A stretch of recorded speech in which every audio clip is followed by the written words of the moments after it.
May 10th, 2023 special Wasilla City Council meeting is called to order. The time is 6 p.m. Before we begin, council, please put away your cell phones. If you have personal business during the meeting, please move for a recess. If you're participating telephonically, please mute your phone unless speaking. Also, when speaking, please state your name for those streaming the meeting. As a reminder to all attendees, this meeting is being streamed live. The camera is located directly in the back of the council chambers above the clock. Madam Clerk, please call the roll. Thank you, Madam Mayor. Councilmember Sullivan Leonard. Here. Councilmember Graham. Here. Councilmember Johnson. Here. Councilmember Brown. Here. Councilmember Vlock. Here. Councilmember Rubio. Here. We do have a quorum, Madam Mayor. All council members are with us in person in council chambers. Thank you. Please stand for the Pledge of Allegiance, and Councilmember Brown, would you lead us? Yes, ma'am. I pledge allegiance to the flag of the United States of America and to the republic for which it stands, one nation, under God, indivisible, with liberty and justice for all.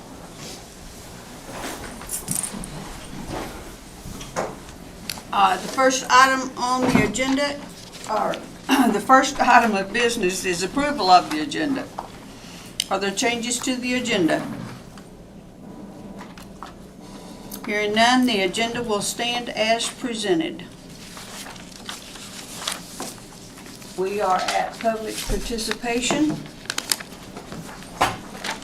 Persons to be heard. It's a time for members of the public to share their views with the council. This is not a question and answer period or a time for dialogue. Speakers may be referred to administration, or issues raised may be taken under advisement by the council or administration. Is there anyone that would like to speak? We have Cheryl Mativa. And then Ralph. Okay. Are you jointly talking, or do you each want 3 minutes? We'll each speak for just a moment, if that's okay. Perfect. Well, I do know some of you at council. My name is Cheryl Mativa. I'm with the Arctic Winter Games. I am the sponsorship and the community engagement manager. With me is Ben Rowell, and he'll speak in just a moment. But we are here just because not only do we know you're going into the budget cycle, but we also wanted to just give you a little bit of insight as to what's happening with the Mat-Su Arctic Winter Games. It has a tremendous economic impact to our community, as well as truly hosting the first international event to be held here in the Mat-Su. Earlier today, I emailed each one of you a link to our video, our promotional dazzling video, and that has been really well received. We showed it just this past weekend at the Rotary Alaska Conference for all 37 Rotary clubs in the state, and it was very well received. The event is going to require about 2,000 volunteers, which is a huge effort. The map that we are handing out to you right now shows you the venues where the games will be taking place, and you can see what is directly located in Wasilla. Our opening and closing ceremonies and a great deal of our focus is on the Menard Center, and we're pretty excited to be in partnership with the city on that. And I'm just going to let Ben talk for a few moments about what is happening with us right now this week. Hi, yep.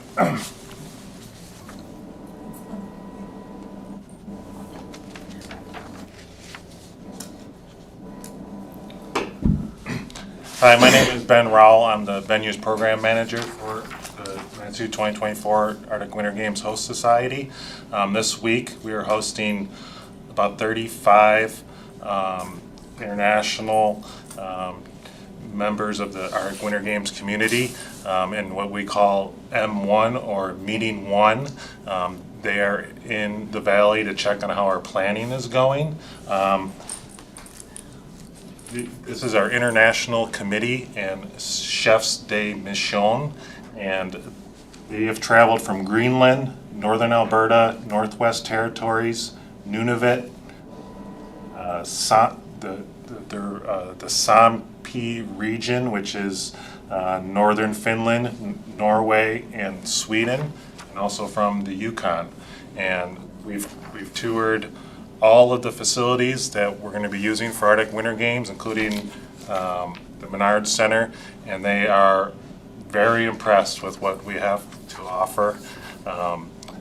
As we've been driving around Wasilla, some of them have been eyeballing vacant lots that they would like to maybe own someday.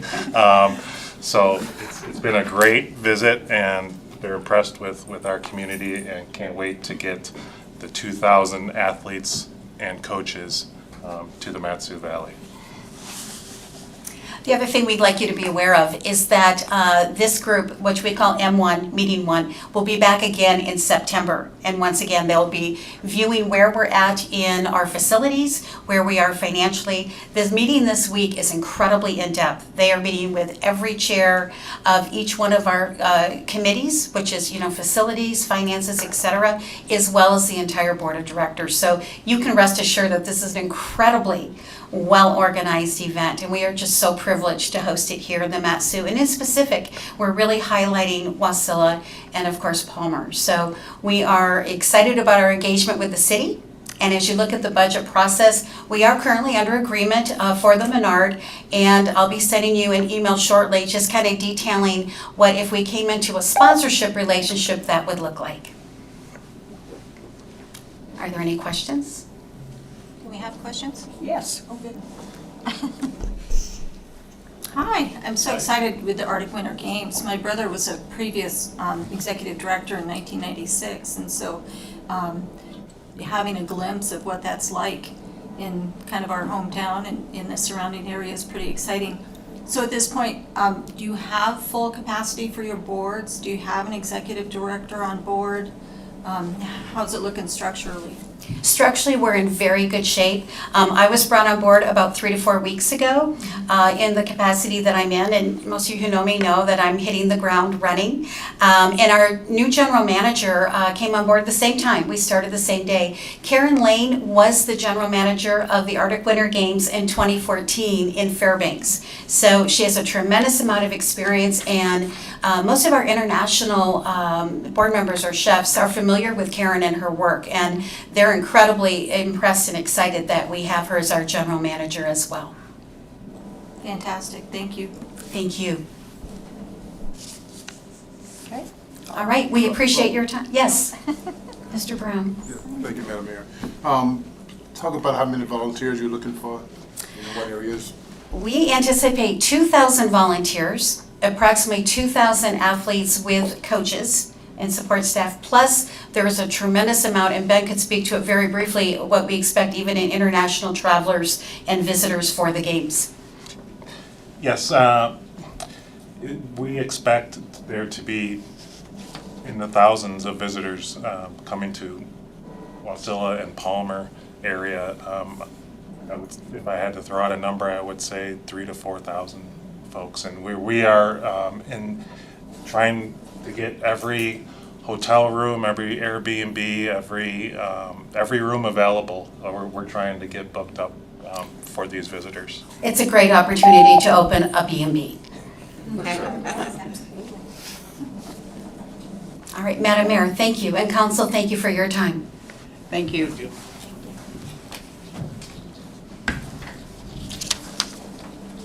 Is there anyone else in the audience that would like to speak at this time? Seeing none, we'll close persons to be heard. And Madam Clerk, please read the next item of business. Sure, thank you, Madam Mayor. We have one item of business this evening, the fiscal year 2024 budget discussion and departmental presentations. This will be done in committee of the whole related to ordinance serial number 2323, providing for the adoption of the annual budget for fiscal year 2024 and appropriating funds to carry out said budget. And then budget presentations are on the agenda in order of department. And I need a motion for committee of the whole. Madam Mayor, I move we enter committee of the whole for the purpose of discussing the fiscal year 2024 budget. Is there a second? Rubio seconds. The motion's been made by Councilmember Graham and seconded by Councilmember Rubio to enter the committee of the whole. Is there objection to the motion? Hearing none, we are now in committee of the whole at 6:10. Okay, the first item is administration, and if you are doing paper, it is on page 54. If you are electronic, it is on page 70. I could get the clerk to maybe help me on this. My page 70 electronic does not match up with my page 54 printed. Page 70. Madam Mayor? So as we go through each budget presentation, we've got the different counts and line items for each department. So do you have a description of each line item so we know what's within that factor? You know, in previous budgets, you'd go to the other page and it would go into detail of what each piece was. Councilmember Sullivan Leonard through the mayor. So this year, the budget detail has the unique items making up those budgets is in a separate section. So if you are, for example, the administration, their budget starts on page, the detail starts on page 231. And just to give a little, to offer a little background on why that transition was made. We submit our budget to GFOA for certification. And we have passed certification, but it always comes back with comments. And the comment is that this level of detail is not really best used in the core budget document. If you look at other budget documents from communities, they don't include that level of detail. Obviously, council is used to it, so I wanted to retain it, but just pull it from the core document to sort of satisfy both requirements. Right, and I, through the mayor, I appreciate that because devil's always in the details, as we know. So being able to correlate that with the accounts just gives us that much more information and allows transparency in the process. So thank you, appreciate that. Madam Mayor, I was trying to get my iPad fixed. Could you go over again where the details are? 231. Under which tab? 231. Page 231. Way in the back. Under which, Department detail in the very back. under which tab? Department details, Stu. Department detail, thank you. Yep.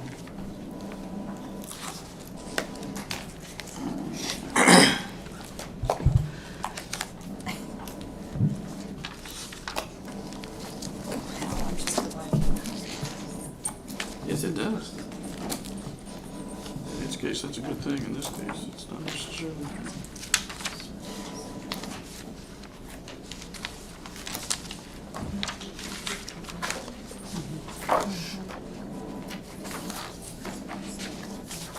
Okay. We are going to do this like we normally do. I will say account number 10, personal services. Is there any questions? Madam Mayor, I would like the department to give an overview prior to you going line by line. That way we have a summary of what the goal is for the department, what they're looking to achieve, and how those dollars match up to that. That's what we've done in years past. Okay.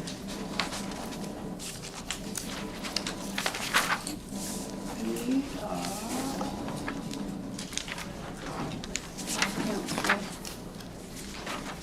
administration. Colleen starts on page 51 in the paper with the mission. The mission of the mayor's office is to uphold the standards set for the office in City Code WMC 2.16. The mayor shall preside at council meetings, act as ceremonial head of the city, sign documents on behalf of the city, appoint, suspend, or remove city employees and administrative officials, except as provided otherwise in AS Title 29 and the Wasilla Municipal Code. supervise the enforcement of city law, carry out the directives of the city council, prepare and submit an annual budget and capital improvement programs for consideration by the council, and execute the budget and capital program as adopted. Make monthly financial reports and other reports on city finances and operations as required by the council. Exercise legal custody over all real and personal property of the city. Perform other duties required by law or by the council. And serve as personnel officer. In the programs, keeping with the mission of the office, I have worked with all programs within the city to deliver the highest level of services at the most affordable cost. During the last year and looking forward toward imminent future fiscal challenges, I will continue to adjust city programs to stay not only physically conservative but also physically responsible to the residents of the city of Wasilla. Under personnel, it is just the mayor and the executive assistant. The summary of the expenditures is the personnel, and the difference would be the yearly step increases. The operations, there's a difference of $8,415 there. And I would think that would be supplies.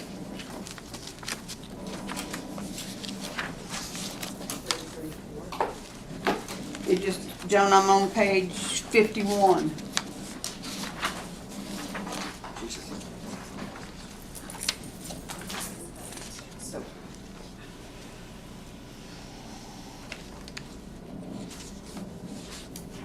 Various communications, right? Right, so if you're looking at personnel and operations, so operations gonna be anything other than wages and salaries, excluding the interfund transfers. Okay.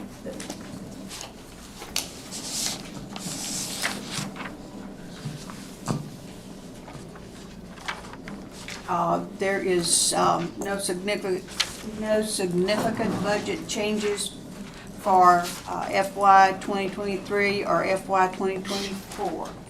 Personnel cost increases are from normal growth of CPI and longevity. The city will deliver the highest level of services to its citizens and visitors with revenues collected through sales tax, user's fee, and grants, with understanding as to potential variability of each source. The current sales tax rate is 2.5% on all sales, services, and rentals within the city. No property tax discussion will be introduced by the administration. Thus, the mill levy is expected to remain at zero. The performance goals and objectives.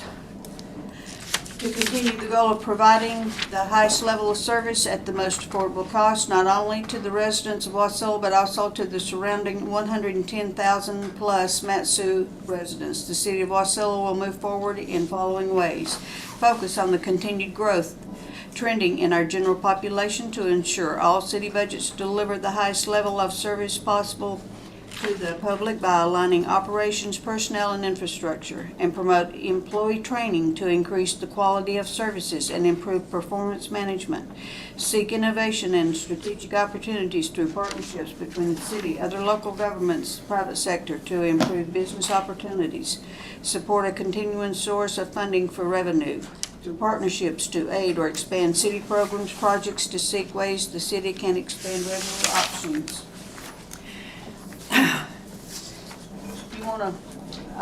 Do you guys want me to continue reading all this, or you just want to read it for yourself? No, ma'am, Madam Mayor.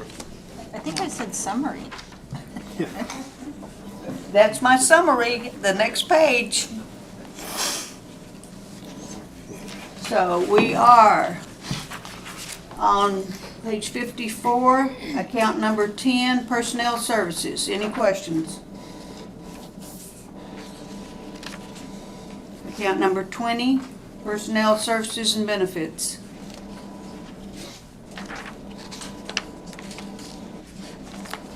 Account number 30, professional services. Madam Mayor, Yes. for the finance director, for legal fees, we've seen some bouncing around in the budget between departments. Have we changed the way we allocate legal fees to departments, or has it stayed the same under the previous director and yourself? Sure, to Councilmember Graham through the mayor. So, the normal allocation of legal has remained the same, and then each department head was to look at that and adjust if there were different specific initiatives related to their department, that should it be increased or decreased if perhaps we had, we've negotiated multiple bargaining agreements this past year, and so most of those had some portion of legal related to them, and those would then come out in the next current year. Thank you. Madam Mayor, Yes. going along that same line then in negotiations, we've negotiated then contracts with all three of our union workers. So this next year, we shouldn't be negotiating any contracts, is that correct? To Councilmember Johnson. Okay, but I'm seeing that our legal fees are flat for next year. So to Councilmember Johnson through the mayor. So those legal fees would have been budgeted in the relative department. So when you look at WPDEA's legal fee, it will drop.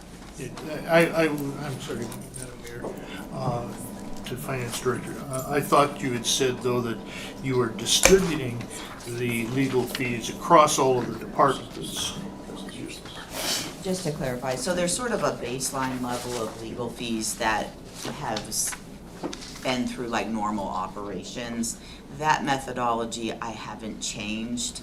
What has changed is the increase because maybe a specific initiative specific to that department, or a decrease because we had specific initiatives last year that are not present in the future in FY 2024. And is our legal department, our contract lawyer involved with these department heads to say, I see increased exposure in this area and in this area, so when they're making their budget decisions, they can say, maybe we need a little more money to protect against the city against suits for slip and fall, or whatever the case may be, or are they just winging it? To Councilmember Graham through the mayor. So, I don't know that we have proactively said, can you spotlight all of our high-level liabilities?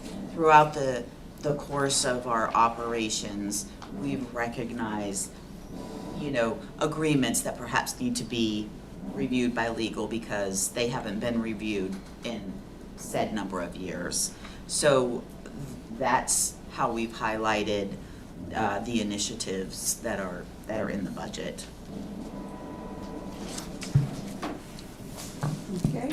Account number 40, purchase property. Account number 50, other purchase services. Madam Mayor? Mr. Johnson.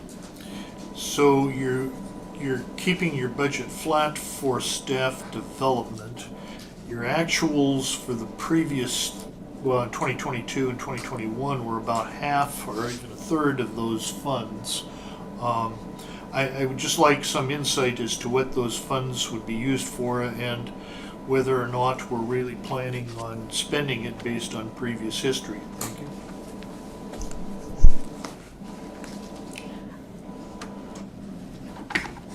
We have there's certain classes and stuff that we take. And it depends on what they are as to what the cost is. So that's all you just kind of guesstimate and hope you Okay. come in under. Yep. Okay, thank you.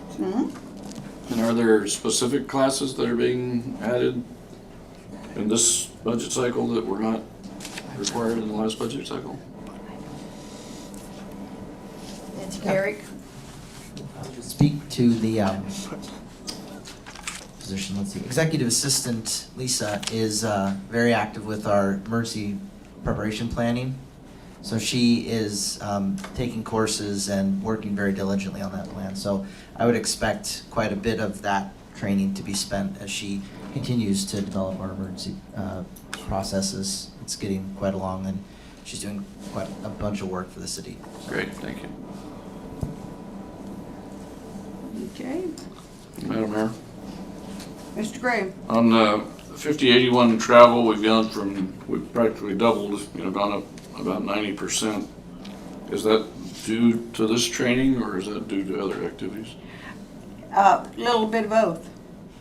Could you be maybe a little more specific? Well, the travel, airfare has gone up, hotel rooms has gone up, everything. We had to move money this year, just to go to AML. All of that has gone up, you know that. And so we are budgeting that amount to make sure that we cover what the travel that is normal for any mayor to do, or for the admin to do. 90% is a pretty healthy increase. If inflation at its worst and housing is the worst one on there is less than 25%, where do we come up with 87.5%? Because there will be more travel this year, because we're going to DC the end of the month, because we're going to testify in front of FAA to get money for our airport. That's this year, that's not. I understand that, but we will be traveling next year to continue to get funds to bring back to the city so that we can get grants so our citizens don't have to pay this out of their pocket. We have brought 43.5 million in this year to the city. Without traveling. No, we travel some. So, if you are going in this day and time, the way the grants and stuff, the federal government is doing it, if you are not there to protect your turf, you will not get it. So, do you, as a council member, want us to sit here and say, oh, well, we didn't get it, and then we have to go to the citizens and say, oh, by the way, we are going to have to raise property tax because we've got to expand if we continue to grow, and this is the price of doing that. Okay, well, since you asked me a question, I'm going to go ahead and answer that.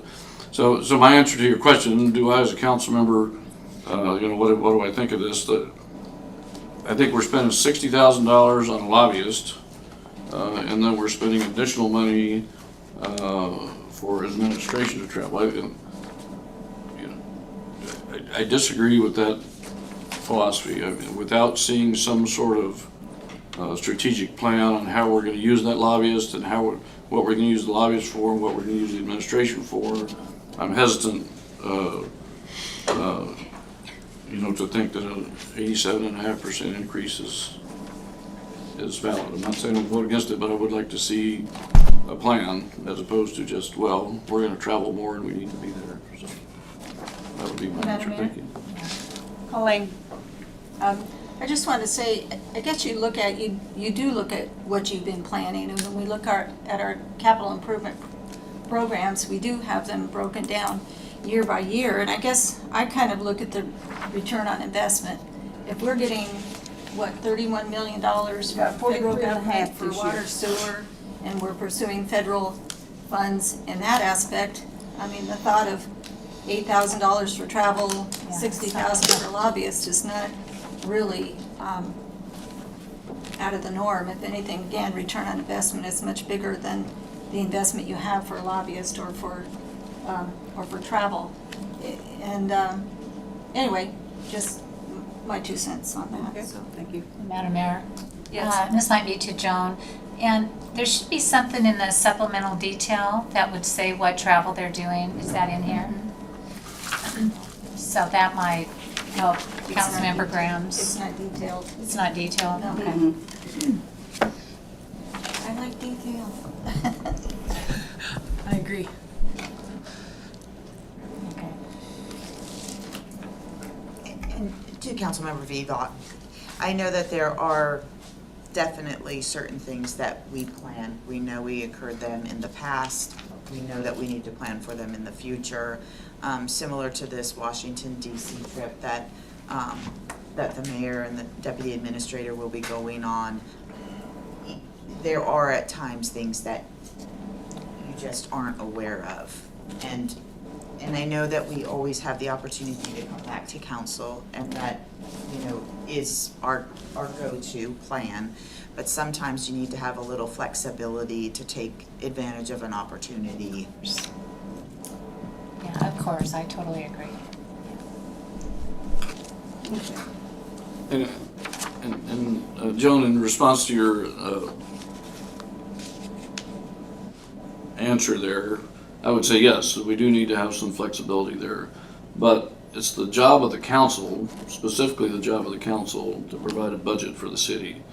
The administration brings it forward, and then the council, fine tunes it and brings it forward for your department to execute and for other department heads to execute. And so far, in my 3 terms on the city council here, we have never had a problem with supplemental stuff where it is justified. We have had problems in the past where we've spent kind of willy-nilly and we just say, well, there's money there, we're going to go ahead and use it. And that's my concern here is that, jumping from $8,000 a year to $15,000 a year, that's a lot of leeway, and it seems to me it's just bypassing the council when you do that, and that's not the job. The job of the council is to make sure that it is not bypassed. Madam Mayor, Colleen?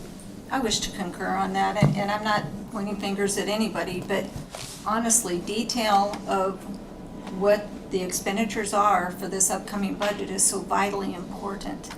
Flexibility, yes, but we should be able to see details like we've had in the past that shows trip to Juneau, trip to DC. Doesn't have to be specific for dates, but approximate on, what the plan is for payment for travel, etc.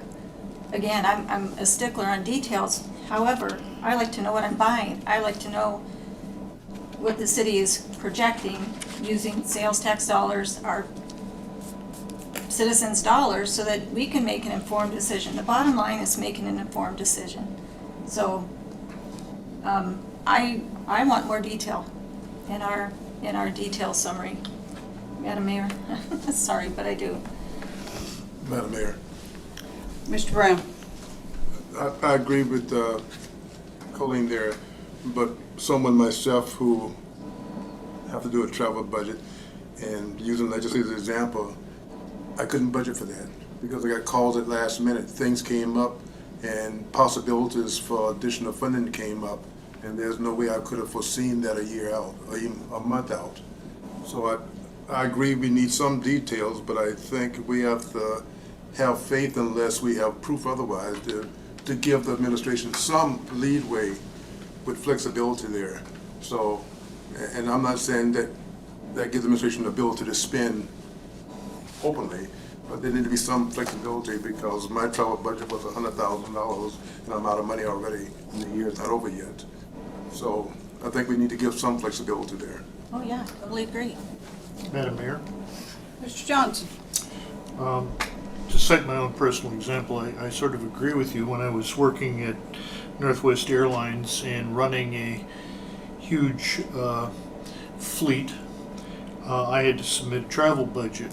So what I had to do for Delta Airlines Finance is I had to estimate I'm going to do this trip, this trip, this trip, and this trip, and I would put out a detail as to what the trips are. Now, some of the times the trips would be estimated, okay, and I would build in my contingency for unplanned things, because oftentimes I realized, well, I need to make this trip, but my budget constraint is here, so I'm not going to make that trip to stay within my budget. So I guess in things like this, I would like to see the detail of what trips are planned. And then from there, if there is an unexpected thing, yes, you can move things around, but you can always come back to the council for more money. Thank you. Yes, I would agree with you. I like summary. I like to know rough estimate and details. I do. I agree. Okay. Is there any further discussion on number 50? Madam Mayor, on 5085 dues and subscriptions, I mean, are we, I'm just gonna be quite honest with you, Joan, these pages in the back are kind of useless compared to what we had in the past. You know, and I don't really care what GOA says.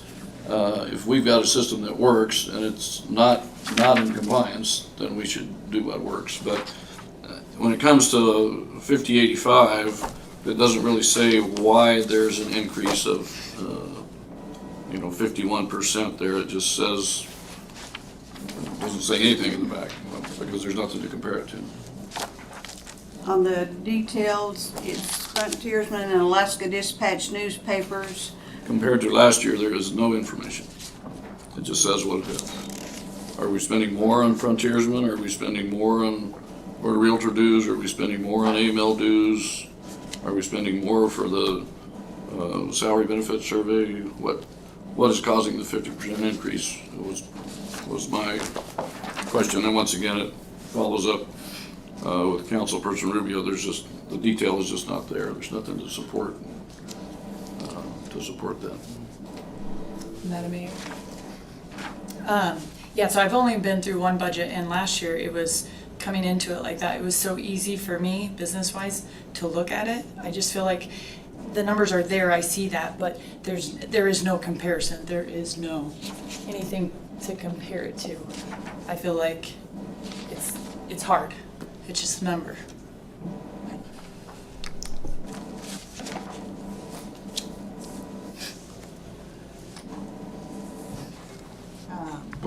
So I'm not sure how we can, how I go forward to make this easier. I think there are reports. So this comes out of Naviline. We then, for previous reports, have just then typed everything into an Excel format. I think this year the idea was, for the efficiency, is to take that information straight from Naviline. I can see, I know there are other reports that they just don't look so pretty. So I don't know or what we can do at this point because of publication to accommodate the information that council would like.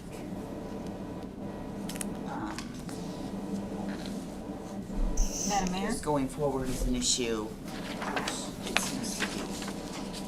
Can the Naviline, I'm sorry, through the mayor, can the Naviline break it down so that we could see, for example, what FY 2023 is compared to FY 2024 and show what the differences are and why? Because if not, then, I hate to say it, but somebody needs to type it into a spreadsheet then. Through the chair to the council, if I may, I think when because I work for the council and I know you like that level of detail, I think when we do our presentation, maybe that's what people are remembering. It's freshest in your mind. And so if a line item does increase by 50%, I do type up significant increases, changes, and so you kind of get to see that level of detail. So, and you're right, through the chair to Councilmember Sullivan Leonard, that is hand tight, you know, that is something I pulled up. I don't know if that helped. Is it possible to take it at ease and figure a path forward? Yes, please. Okay, it's 6:40, we'll take an at ease for, ever how long John needs. Okay, account 60. Any questions? Give me a minute to re-find my place here, Madam Mayor.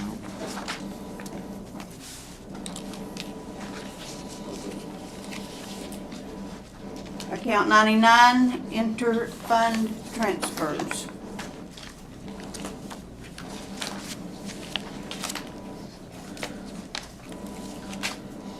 So, kind of an overarching question here for the finance director. There was some mention about changing the way technology replacement that fund's being managed because we kind of have a surplus in that.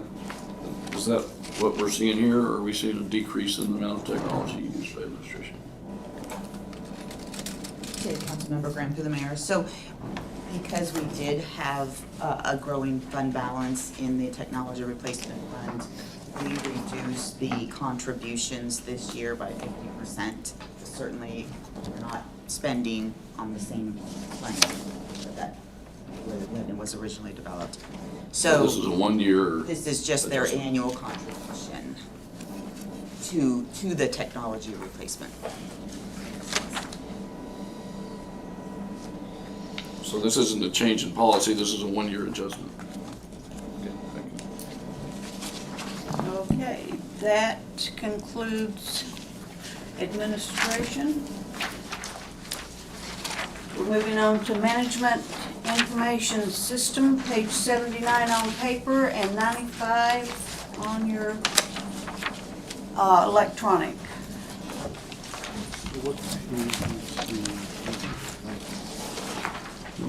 What page does that equate to in the back? 230 something? 242 is where it starts. Thank you.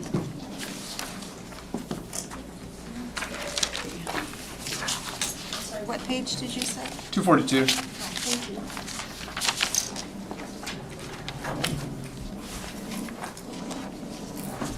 Okay. Management information systems. Account 10, personnel services.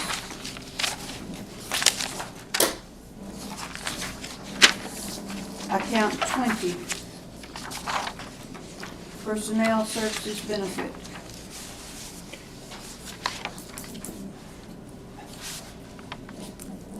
Account 30, professional services.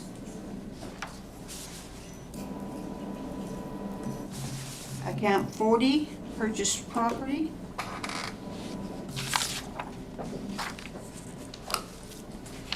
If I could back up, Madam Mayor, to 3032.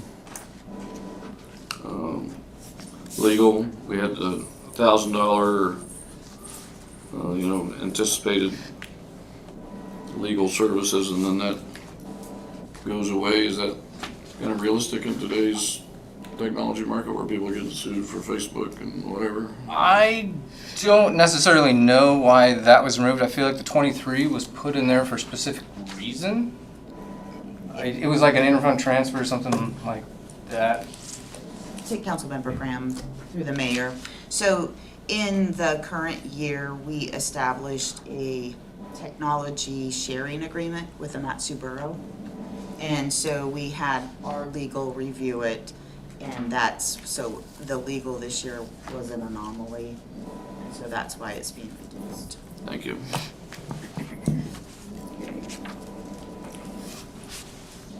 Account 40, purchased property.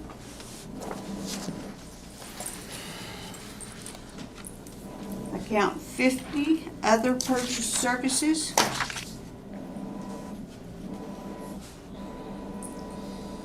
Account 60, supplies.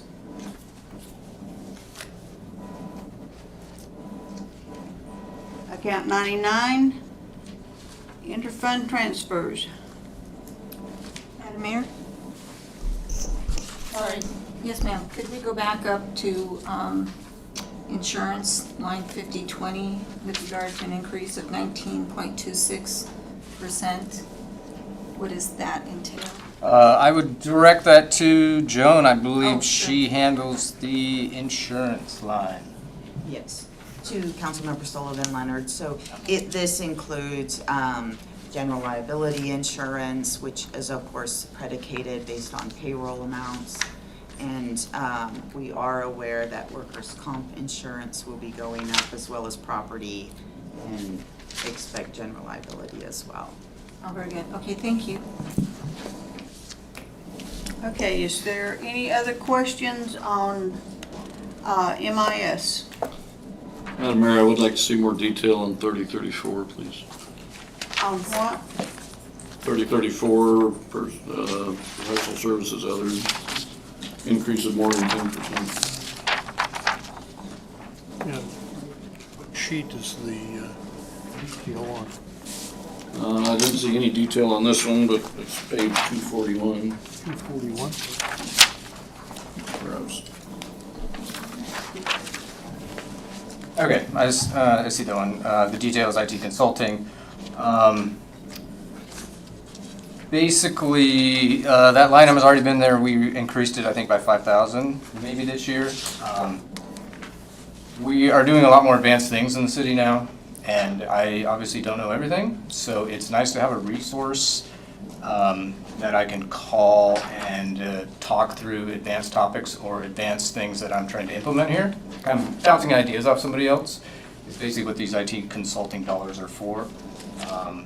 Like implementing a new network firewall. You know, I've only done some basic config on them. I want to do something more advanced. These guys are on the hook. I can give them a call, billed hourly. It's a great resource to have to make sure I'm doing everything right and up to best practices and standards. So, I mean, I could go in more detail on exactly what we're going to use them I'll for. do more detail, just need to know why it was Okay. increased, and I think you answered that, thank you. Cool. Madam Mayor? Colleen? Thank you. Just for clarification, just looking on the detail sheet, it shows that the amount is 17,300, but then the finance sheet shows 20,000. So, for what's being proposed. So should detail sheet then show 20? Are we still talking 30, 34? On page 230, and it's 3034 for the line item? Yes. Am I on the right one? I've got, Oh, no. I I apologize got then. two, Lost. That information on Yep, I'm confusing 243. this. Oh, I see it now. Okay, got it. what page? Sorry, 242, Okay, thank you. but I Appreciate don't your see. patience. 243. I got it. Okay. So is there any other questions on management information systems?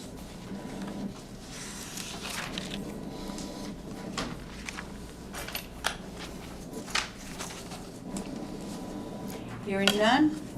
Thank you, Steve. Cool, awesome, thank you.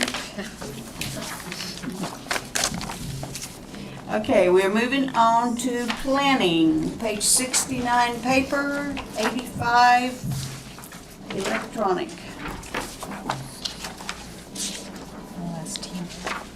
Do you know what page you're? I do. So the page numbers that I have are 252 through 255.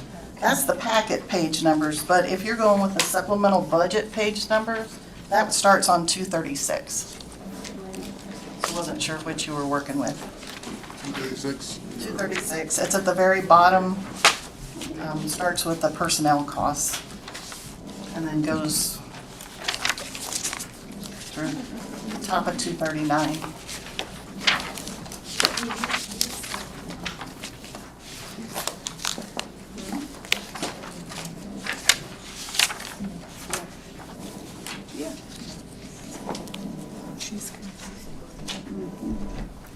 You're wanting to know this.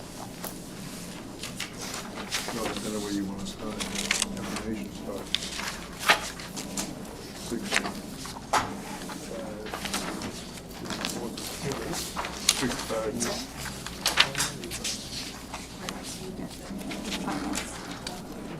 Finance. 69.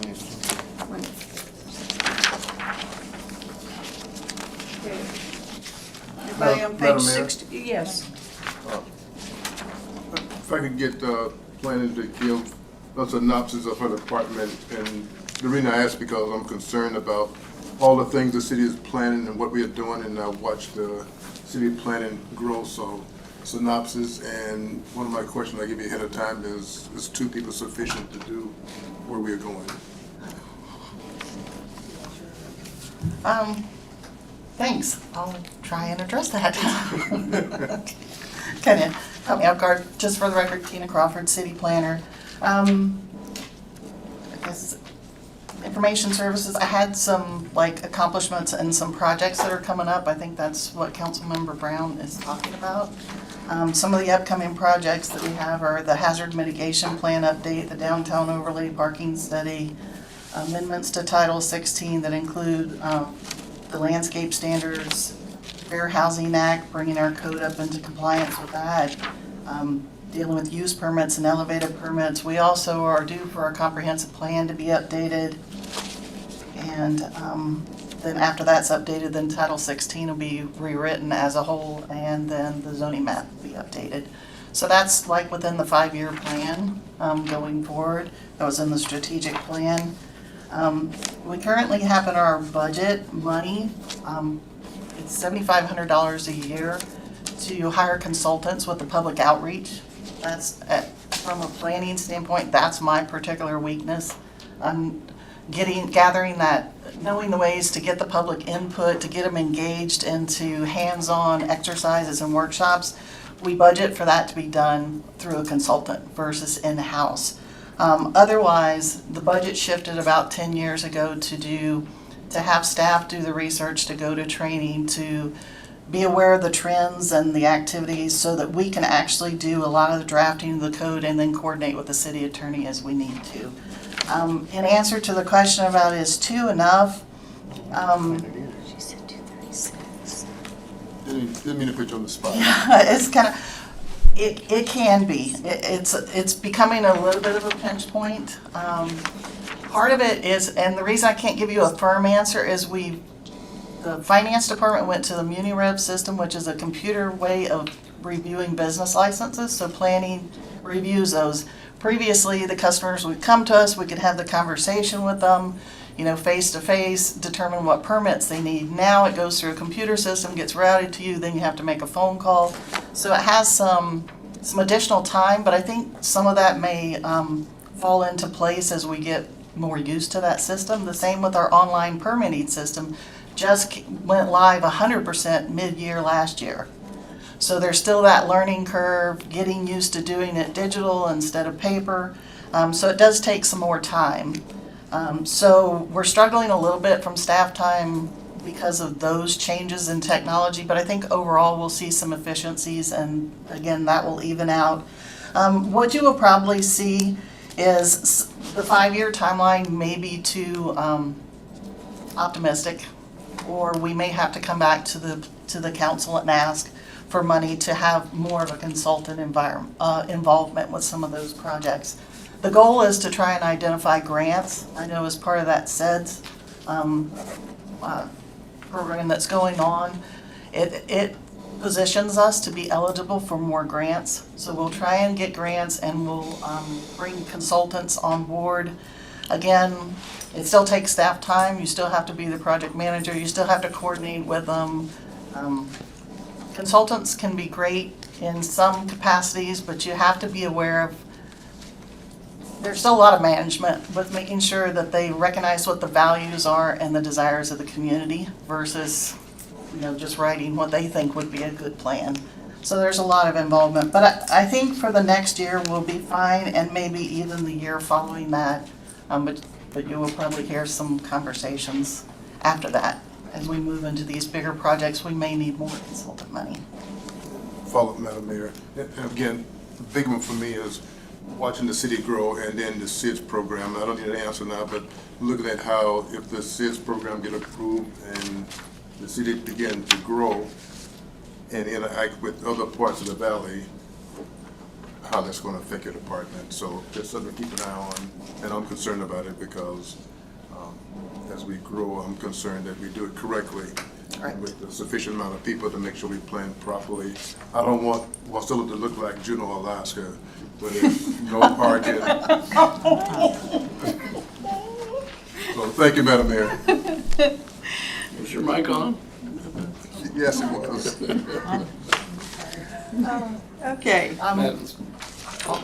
I was just gonna say through the mayor, to Councilmember Graham, Brown, I think one of the things that is associated with planning that will alleviate some work is the code compliance piece. So we're closely related, and the code allows either code compliance to work the cases or planning staff to initiate letters and notice of violations. So there's probably, it may not be full positions for this department or full positions for that, but there may be some sharing of personnel that would allow us to make sure we're maintaining those standards and keeping our permits reviewed. That almost becomes a bigger issue than actually writing the plans and the codes. It's a labor-intensive process. Thank you. Madam Mayor, to follow up on Councilperson Brown's initial thought, one of the goals was to, and is in the future, to annually review 2 elements of the comp plan. You mentioned, getting the comp plan redone. At what point will we issue a new comp plan? I mean, you've got the plan for 23 and 24 is to do 2 goals per year. Are we going to be ready to bring forward a full comp plan in 26 and 30? Do we know that far down the road? Tentatively. Okay, so after the SEDS is done, what I found out is the SEDS is not going to do the market analysis for what will our market bear, what do we need as far as retail square footage, what do we need for office, for medical, for hotels, for that kind of stuff. So that'll be a secondary piece to that SEDS that will come forward. That's going to be a vital piece before we rewrite the comprehensive plan, because as part of that, you have to look at your future land use map. You also have to look at your infrastructure, how you're growing, and where you want to direct growth as part of that comprehensive plan.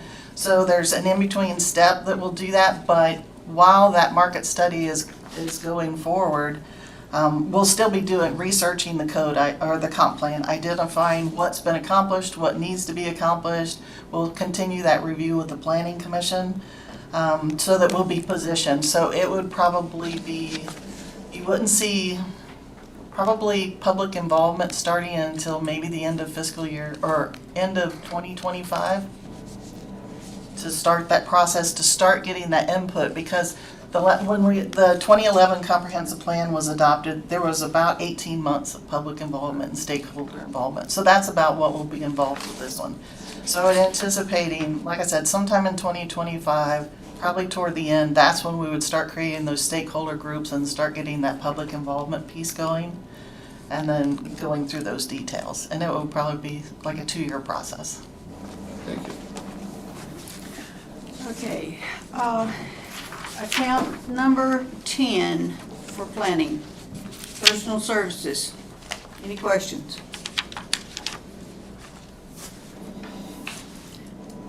Account 20, personal services benefit. Madam Mayor, 2050 unemployment, and this is kind of a Joan question, I think. We're seeing that going up 14%, where we didn't see it go up in the other departments. Could you maybe say why this department is different? Some of that, to Councilmember Brown, through the mayor. So some of that is going to be dependent on what was in the previous estimate. So unemployment, the rate has not changed, but the cap changes in 2024, so we should see an increase. And so you're looking at it compared to last year. One of the neat things about this year for payroll, we use the Adeline payroll budgeting module. So it takes in all your current employees and then adjust some based on things such as CAP, CPI, and you know, any other changes that you are aware of for the future year. So I feel very comfortable in the number. And if you look at the actual of 890 in 2022, which is more than the amended budget, that would infer that the amended FY23 budget is not sufficient, creating a significant increase larger than other departments. And the reason I brought that up, when I look at, you know, the administration, the first budget that we were looking at, that is probably the department with the highest average salary per employee. I mean, their unemployment is only going up 1%, whereas this department, which does have, you know, senior employees, well-paid employees, is going up 14%. That seems to me, if the cap is being adjusted, wouldn't those at a higher salary rate be most affected? So what the cap does is that means you will pay in more for unemployment in that period, in that year. And so when you look, for example, what I do is a litmus test. If you're looking at planning in FY 2022, we had unemployment actual costs of $890. Does that make sense? So the $1,000 for 24 seems reasonable.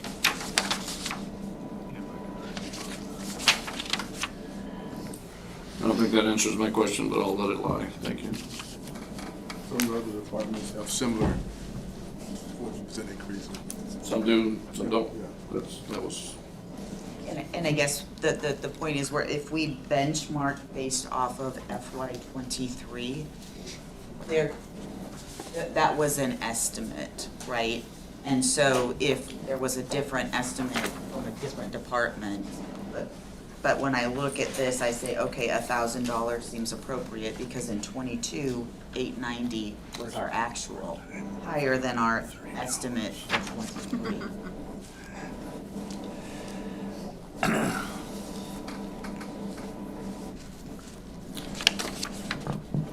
Okay. Account number 30, professional services. Madam Mayor, Mr. Johnson. I think this is going to Joan. Okay, if we look at our legal here, we see numbers that, let's just say, fluctuate wildly. 55,000, 30,000, 18,000, now we're at 25,000. When I go back to the detail, it just simply says 25,000. I mean, I'm assuming then, it's a two-part question then. I'm assuming this is an estimate, and is there actual 2023 or 2022 actuals that support the 25,000 versus the 18,000? Because it seems like all of the other numbers were just estimates. They fluctuate wildly.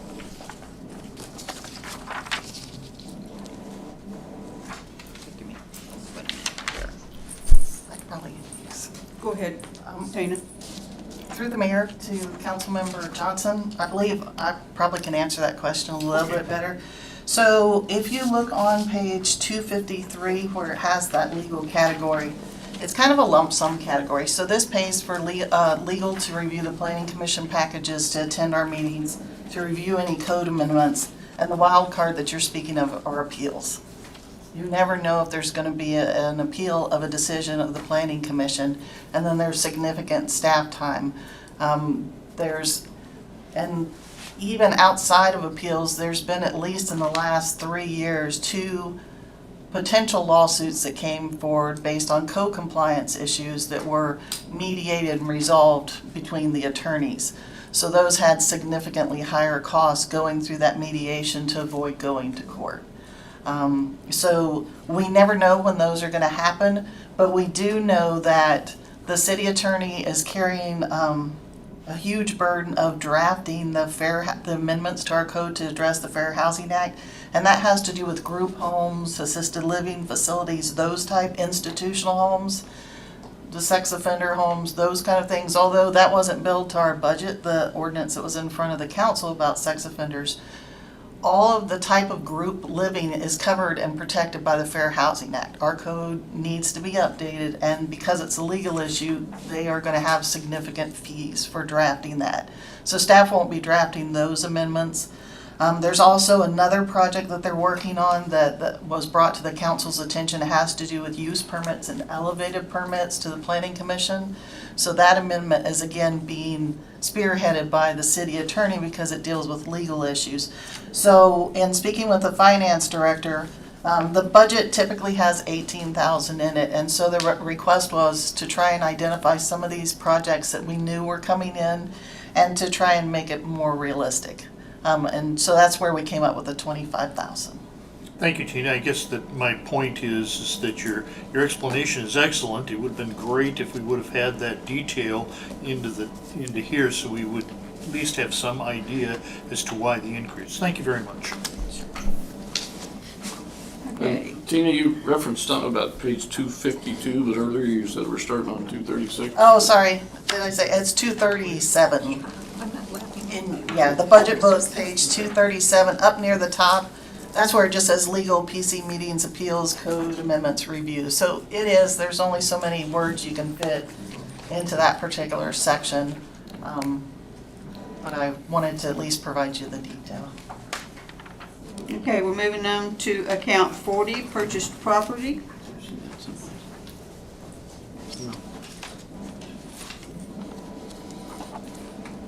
Account 50, other purchased services.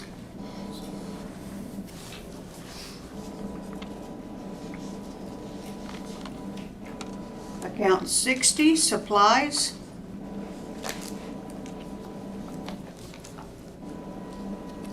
Account 99, technology replacement, interfund transfers. Madam Mayor, Colleen. may I please ask about, let's see, sorry, 6010, 6015 with the reduction in funding for small tools, equipment, etc.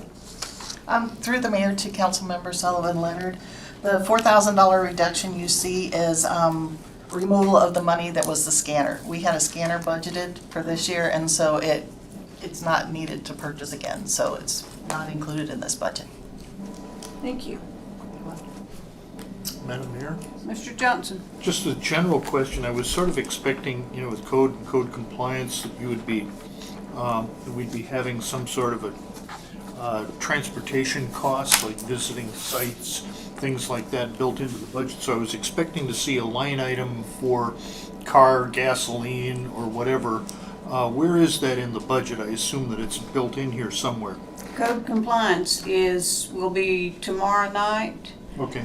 And because it's being moved from Public Works to WPD. Thank you. Okay, is there any other questions for planning? Hearing none, thank you, Tina. Okay, we are moving on to General Administrative Services, page 59 on paper and 75 electronic.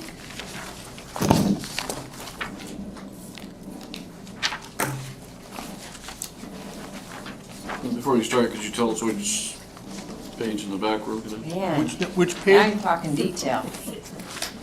So page 54 is the overview, and then page 233 is the detail.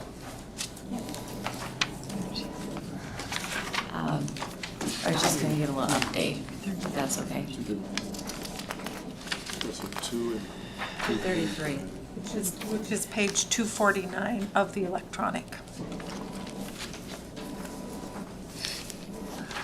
Yeah, this is official.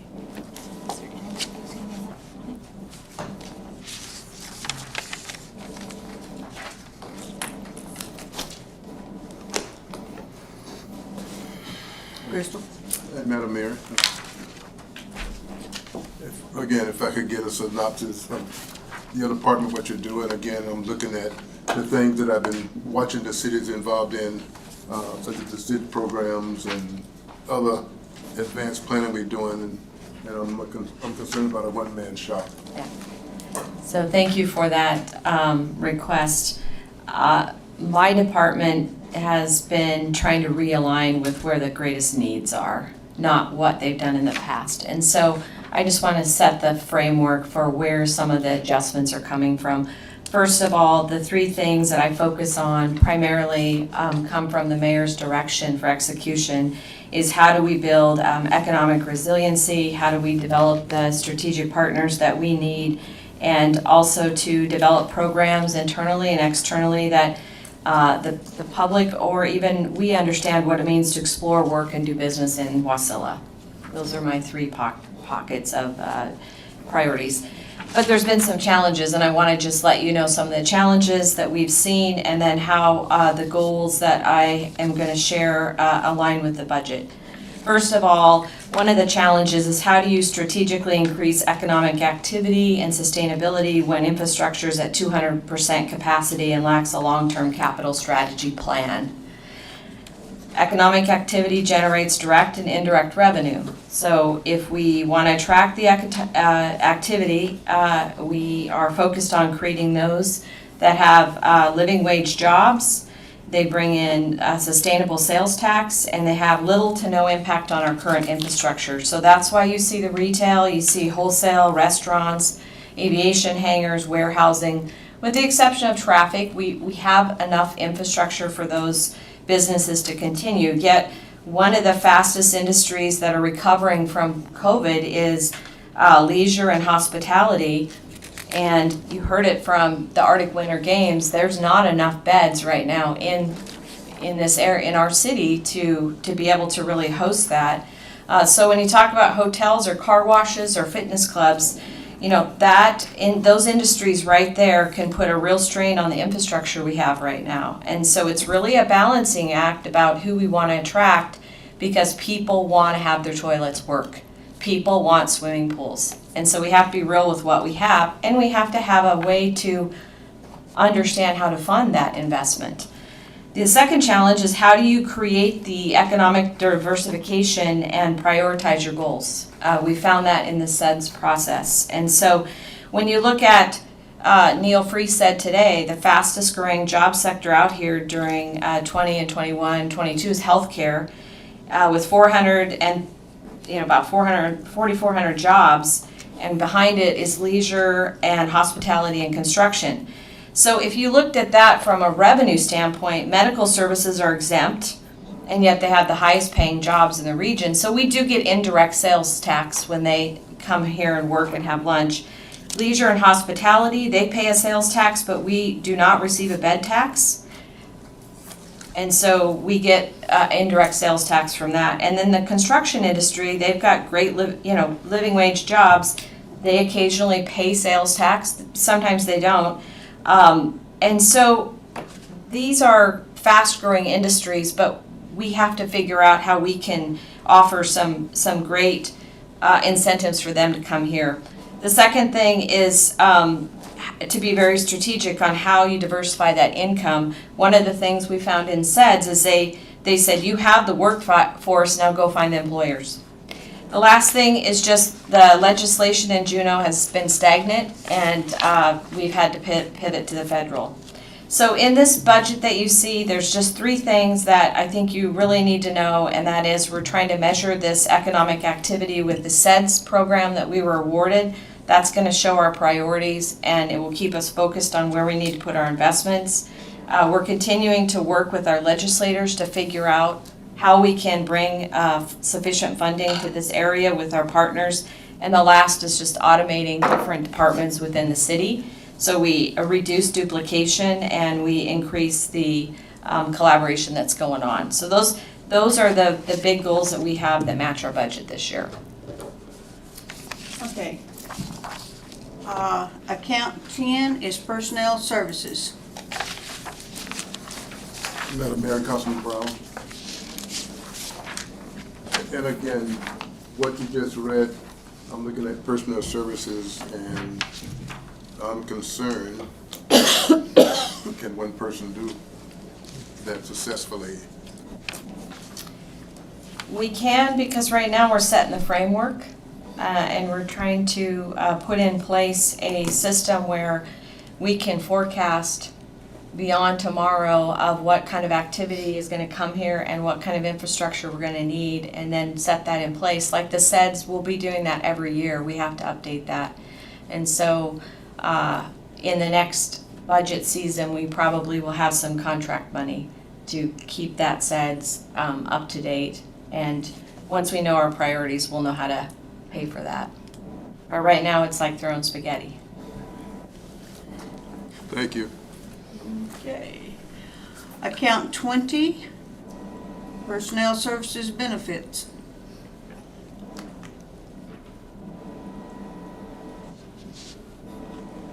Account 30, Professional Services.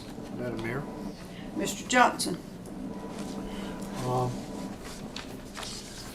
With regard to legal here, from what you said,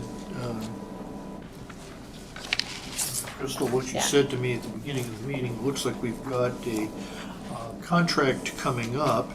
And does legal need to review our contracts? And if so, shouldn't we have some money in our budget here for airport contracts that we know are coming up?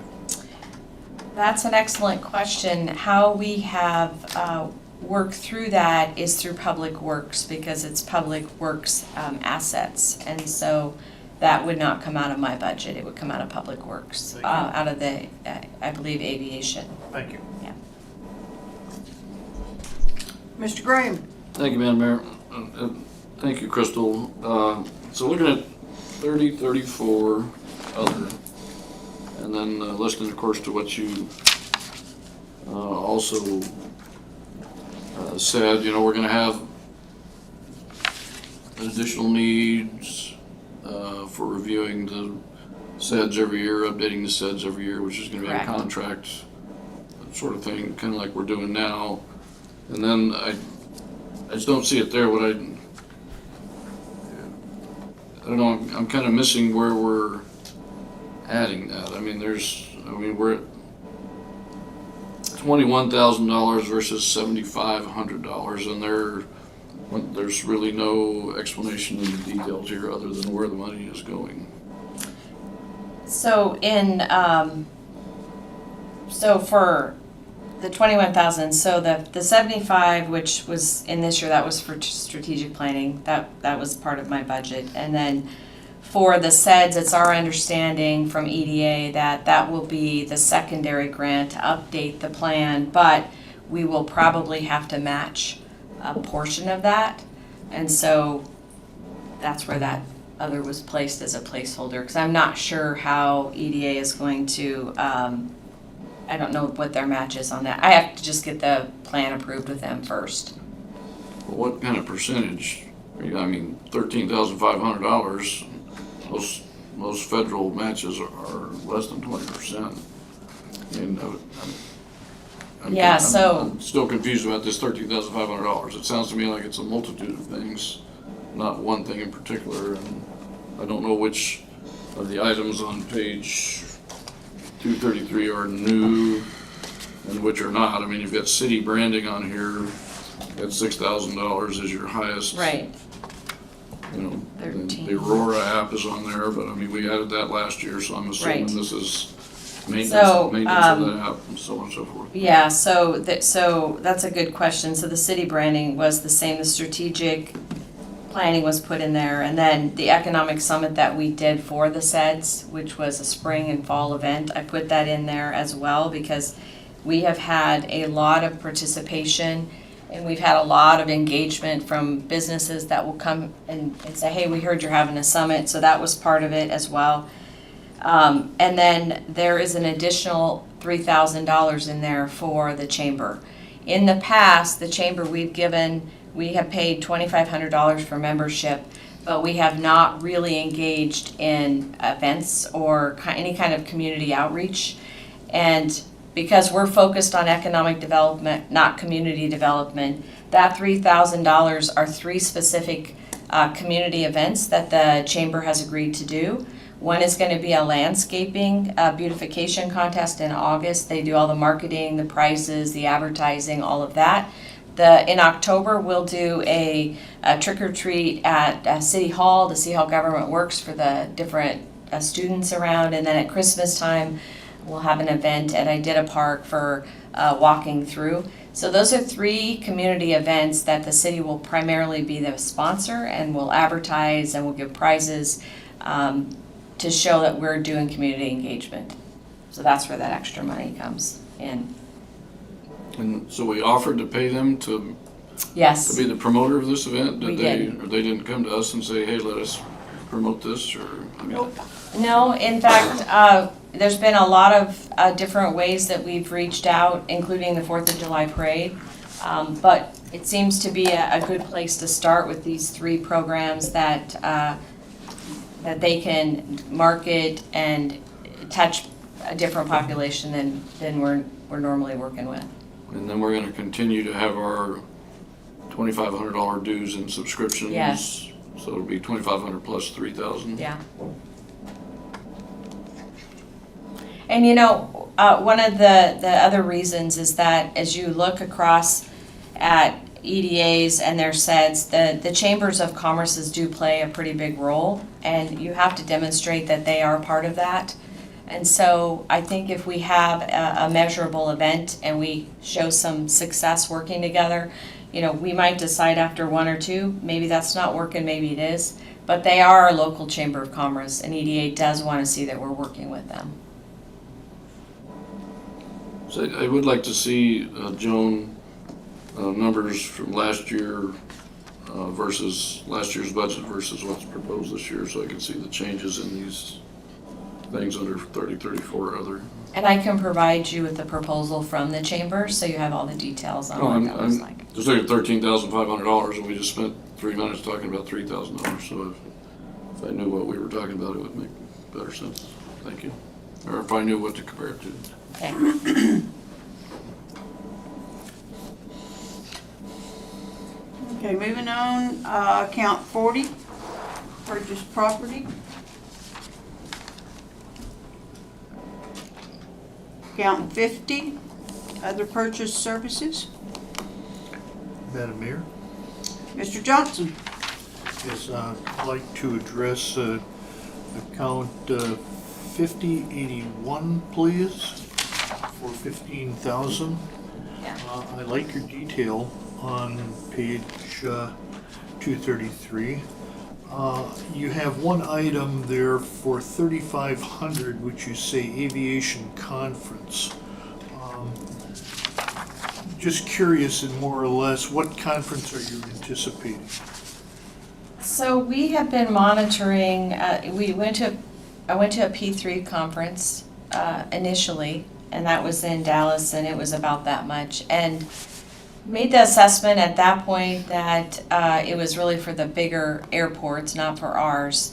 And so I contacted some local Alaska Air, and they've got a pretty, they have a pretty good workshop that they do every year that's at the hangar. But you have to be a member and you have to participate. So we would have a banner there. So I put that as a placeholder to be in that local aviation conference. Right.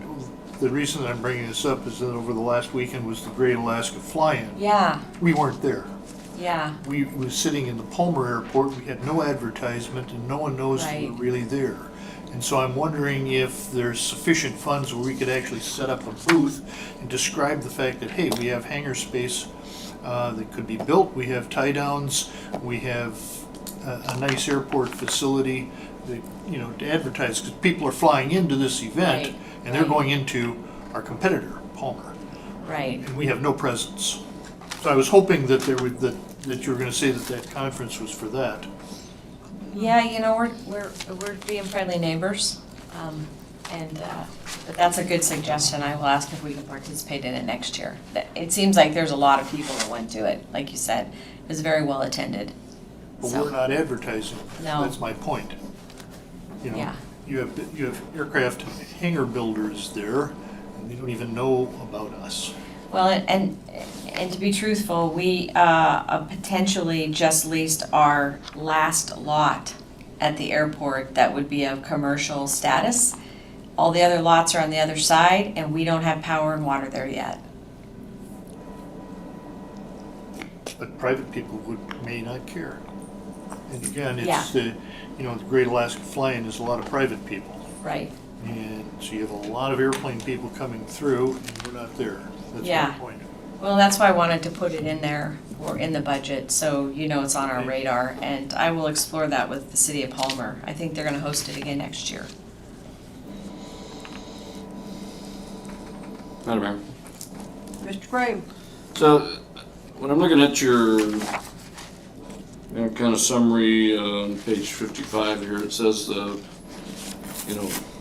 program is for you to provide legislative analysis and lobbying on issues impacting the city of Wacilla's goals and programs. We just heard from the mayor that she needs an additional $8,000 to travel to do lobbying.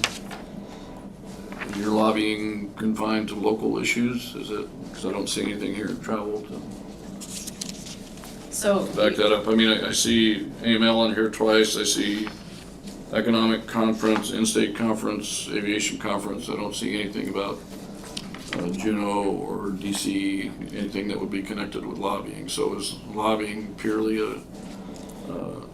pick up the phone and put the pressure on legislators, or is lobbying going to Juneau with some specifics, or going to DC with some specifics? So that is a good question. I don't, and what I've been told is never in the time of history has the federal government ever had so many programs and money that they're funneling to the state. This is unprecedented, right? And then we have the legislature in Juneau. If you don't pay for schools, you don't give a dividend, or you don't have, the third one is some defined benefits and some others.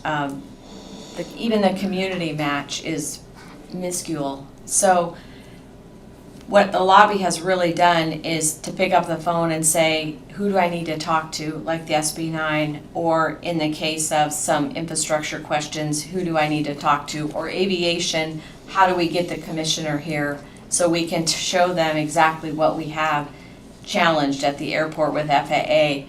Those are the things that right now that we're doing. But when opportunities like Murkowski has just passed through $33 million and you need to be in her office in DC, that was not planned last year. That was a call that was made, and the lobbyist said, you have to be back there. So that was not in my travel. I don't anticipate that that's going to continue with what the federal government's doing, but I don't know. But I have put what I know for travel at, like the 2024 winter AML, that's a little bit more expensive because we stay there a little bit longer. Juneau's a little bit more expensive. Homer's a little bit more expensive. But so far, because it's our first year working with a lobbyist, a lot of it we have done on the phone. But when we have to travel, we have to travel. And one thing, the lobbyist is not charging us to go to DC. That's true. So that gets back to the question, you do not anticipate doing any, pardon the French, but arm twisting, person to person lobbying, showing the flag, person to person. That's going to be the job of the lobbyist and the mayor. Yep, like Alaska Airlines reached out this week and said, hey, we need to talk to you about what it's going to take for us to come to your airport. And we could have spent a lot of time trying to get a hold of the right person. So that's the connection part of it, and it should alleviate some of the travel. But in the case of DC right now, we don't know. So we're trying to be as comprehensive as we can on the number. Well, the city council is certainly flexible if you come to us and say, hey, we need to go to DC, as opposed to just saying, give me $10,000 in case I need to go to DC. Right. And to be honest, the infrastructure money that is on its way is going to greatly impact the city. to a point where we'll have a lot of work to do. And that infrastructure money is gonna continue over the next, probably at least 5 years, well, at least 4 years, maybe 5. So that's why I was questioning Right. why you weren't planning on, or you, Yeah, at this or I'm point. just seeing if you see a need to be Right. involved in that. And there was also some, when I say working with legislators and the lobbyists, when you have a situation come up with an agency and you've got to get that resolved, so when that money is ready to arrive, you can say with all confidence, there's nothing here to disqualify us. That just saved us $33 million and I didn't have to fly to Juneau. So, politics is an interesting game. And sometimes the showmanship isn't there, right? Yeah. But it was part of my job, so. Okay. I just wanted to ask a quick question. Maybe it's going down a rabbit hole, but with regard to travel to DC, so if Crystal Nygaard isn't going and you're going to DC with our lobbyist, and especially specifically talking about water sewer issues or Right. the airport, could our Director of Public Works possibly go with you? Oh, absolutely. The reason why I say that is, in the early years when we did travel to DC, I was fortunate enough to go, mainly because I had connections with then Senator Ted Stevens, Senator Murkowski, and Don Young. And so we had our lobbyists, we had the mayor, we had deputy administrator, and we had our public works director. And I know it sounds like a lot, but honestly, it was really fruitful for the city. And so I was just going to suggest that if that wasn't already in the thought process, just with Eric's mindset on how things work and what we have to anticipate, he just would be such an asset there. And it really is hats off to Public Works, because they had it shovel ready, we had matching dollars, and that put us way ahead of the line, so. Okay, moving on. We are- Also, Madam Mayor, on 50/40 advertising, I see about a budget cut of about a third. I know Right. you mentioned some efficiencies with going with digital as opposed to print. Right. Could you maybe go into that a little bit? Yeah, so we, when I first came to the city, there was quite a bit of advertising money in traditional print. And we've been paring that back a little bit and putting it into media. So this additional work with the chamber is going to give us that digital exposure without us having to figure all of that out. Plus with our app, we pay for our app. We'll be expanding the app so it will have our priorities according to our SEDS. That was most of it, was traditional print. We did keep the radio. Everybody likes the Mayor's Minute, and they like the Tuesdays we talk about economic development. So those are what we call traditional advertising. But most of it was traditional print that we cut out.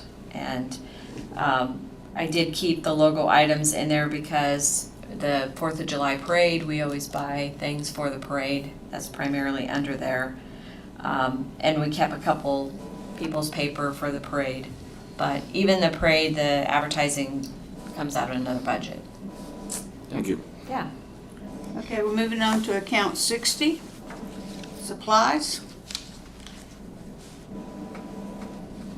Account 99, interfund transfers. Any questions on general and administrative? Good budget. Thank you, Chris. Thanks. We are moving on to human resource, page 64 on paper and electronic 80.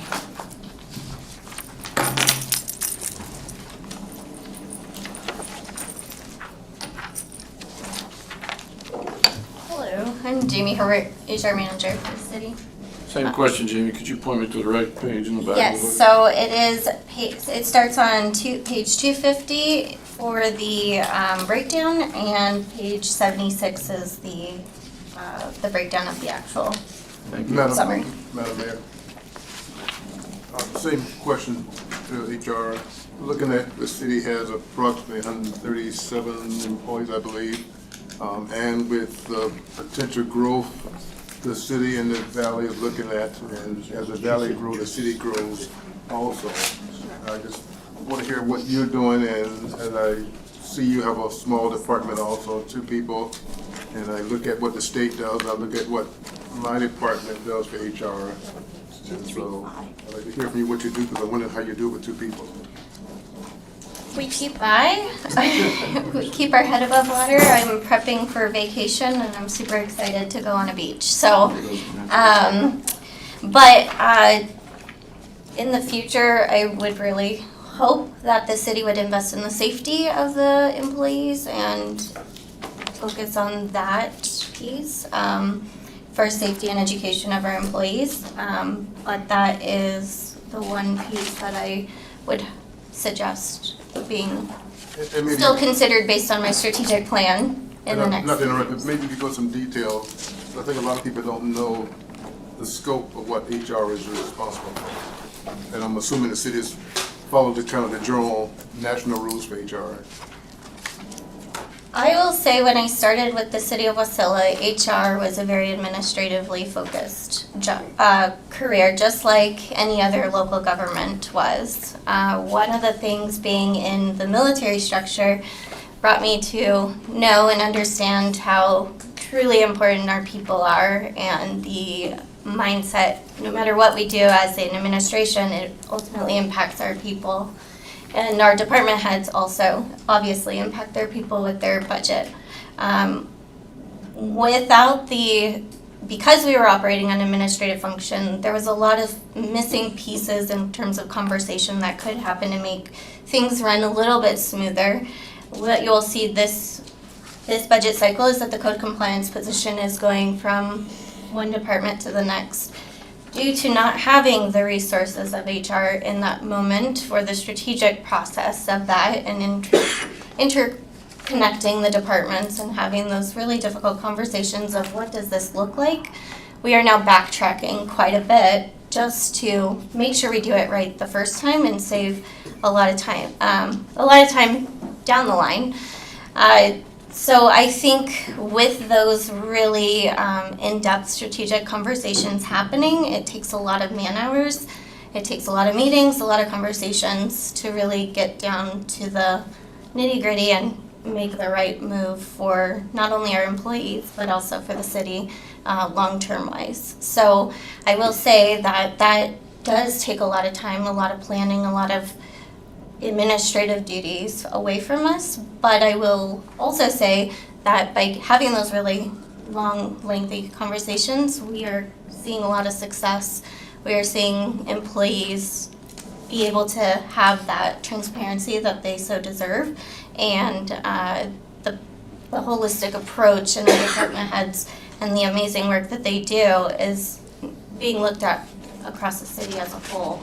And so HR is now working more of a project manager piece, I would say, in that aspect. And we are seeing a lot of success in it. I personally think, and yes, I bleed HR through and through, and so that probably is why I'm so excited about where the city is going in strategic planning. If I could come back to the detail, you mentioned page 250, is that? 250 it's at the bottom, and that's where the personnel aspect starts, but the nitty-gritty starts on page 251, Councilmember Graham. Okay, starting with account 10, personnel services.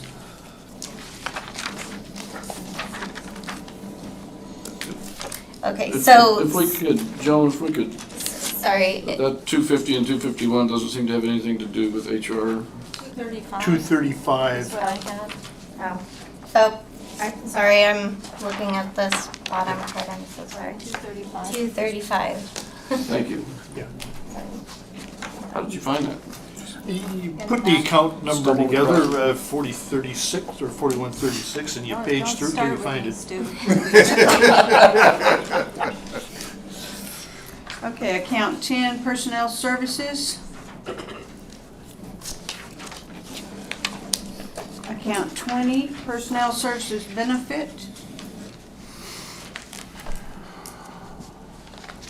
Account 30, professional services. Madam Mayor? Colleen. Thank you. Can you give us, please, just an overview for increase for legal? Of course. It's not surprising, but I just want a little detail. So one of the things with having a strategic plan now in place for HR is we have to look at our benefit package as a whole, as well as our foundation of what our our employees have to abide by in the code. And there's a lot of misinterpretation, and we just want to make it clear. With all the department head changeover that we've had this year, we have a lot of new perspective from outside of what the city was before. And so making sure that those key employees, department heads who are now seeing their operations at a different level and a different light, with a new perspective, I should say. We really want to make sure that we're doing a service to our employees by re-looking at the code and going through that process in a very detailed oriented, and update our personnel and procedures policy book as well. That's great. Okay, thank you. Okay. Account 40, purchased property. Account 50, other purchased services. Madam Mayor. Yes. So at one of the planning sessions that we had talked about the need for increased safety, education, and awareness in the city, and proper documenting of what used to be called SDS. They changed it every 6 months. I don't know what they call it anymore, but so that each department has the same, procedures for if there's a chemical, burn, or whatever the case may be with something that we have purchased or something that we use. I don't see anything in here regarding that. Are we not? You had just brought it up, but are we not following through on that? And is the reason that we're not following through because we specifically need somebody in there that's a safety person, or?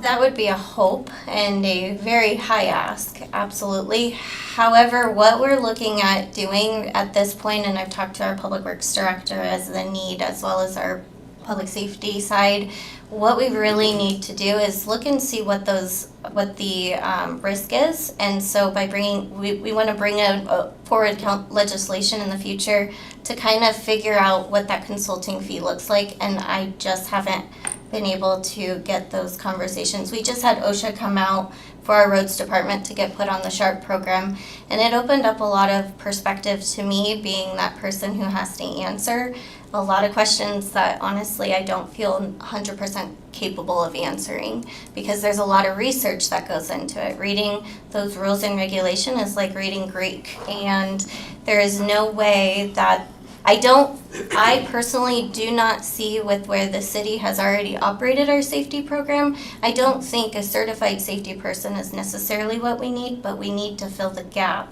with someone who can come in, and HR has always housed that program, and we've done it to keep it afloat while our supervisors are taking the burden of that.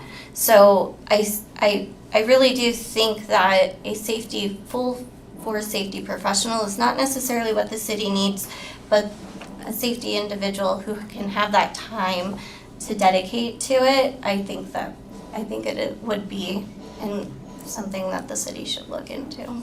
Thank you. Okay. Account 60. Account 99, interfund transfers. Is there any other questions for human resource? Can we talk about general supplies, why the increase there? I mean, once again, the detail shows what it is, but it doesn't compare it to last year or say what's new. Absolutely. So every year the city of Wasilla receives a grant from our APEI insurance provider. It's about roughly $3,000. If we're really on time and good with our stuff, we'll usually get about another $300. So essentially what has happened in the past is you have to spend the money to be able to then get the grant back into general fund. But we've been utilizing it for equipment upgrades or park upgrades or whatever we've already previously budgeted for. And because we run a safety committee on a quarterly basis, we really wanted to allow for the safety committee to utilize those funds in a way that's gonna not only impact our employees, but positively impact the safety program as a whole. And then it's decided by the safety committee, which has union representation as well. For instance, as you saw in previous legislation that it went up last night, that is what we're now spending it on. So we want to have that ability throughout the safety committee process to be able to utilize those funds.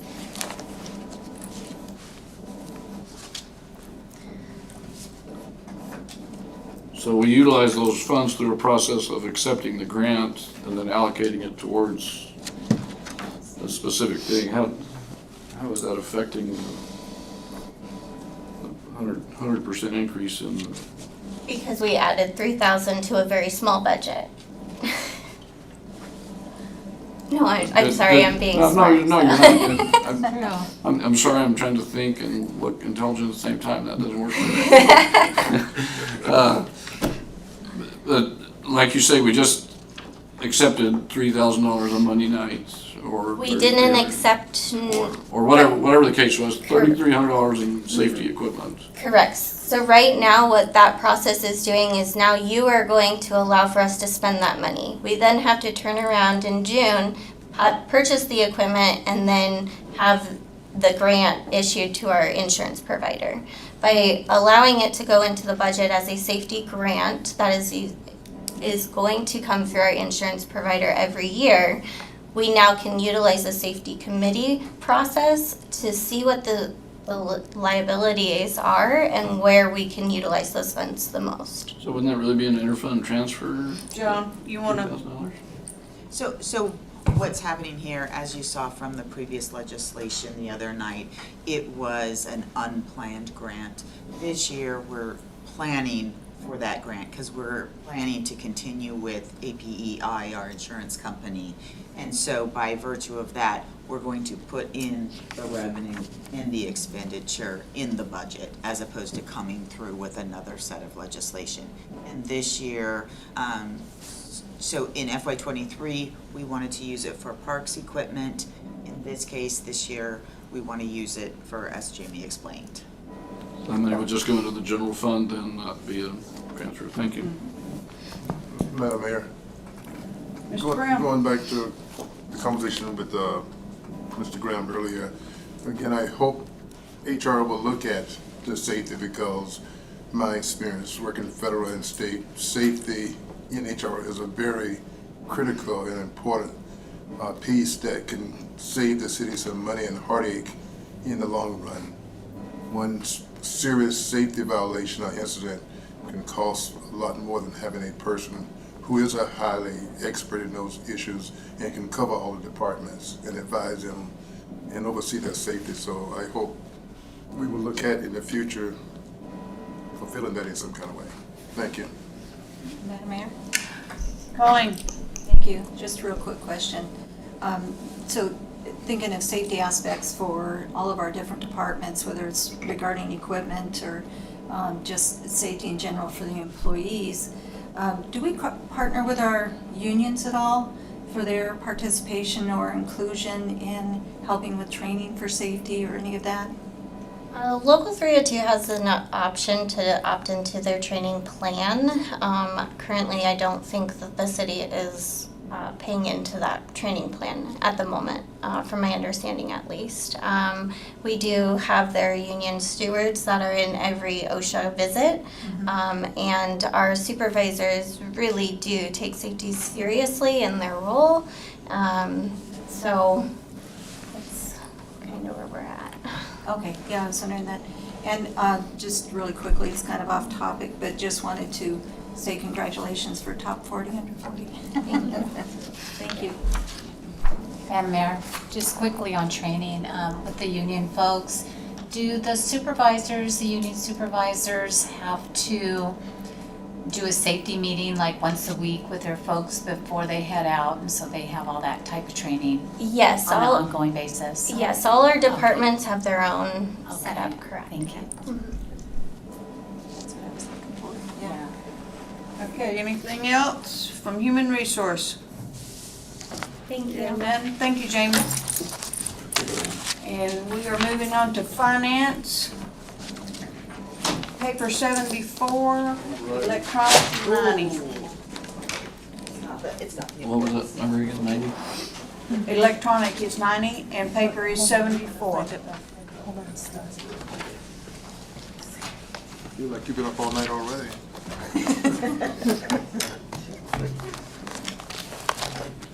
Is that 74? Yes. I don't know what it is.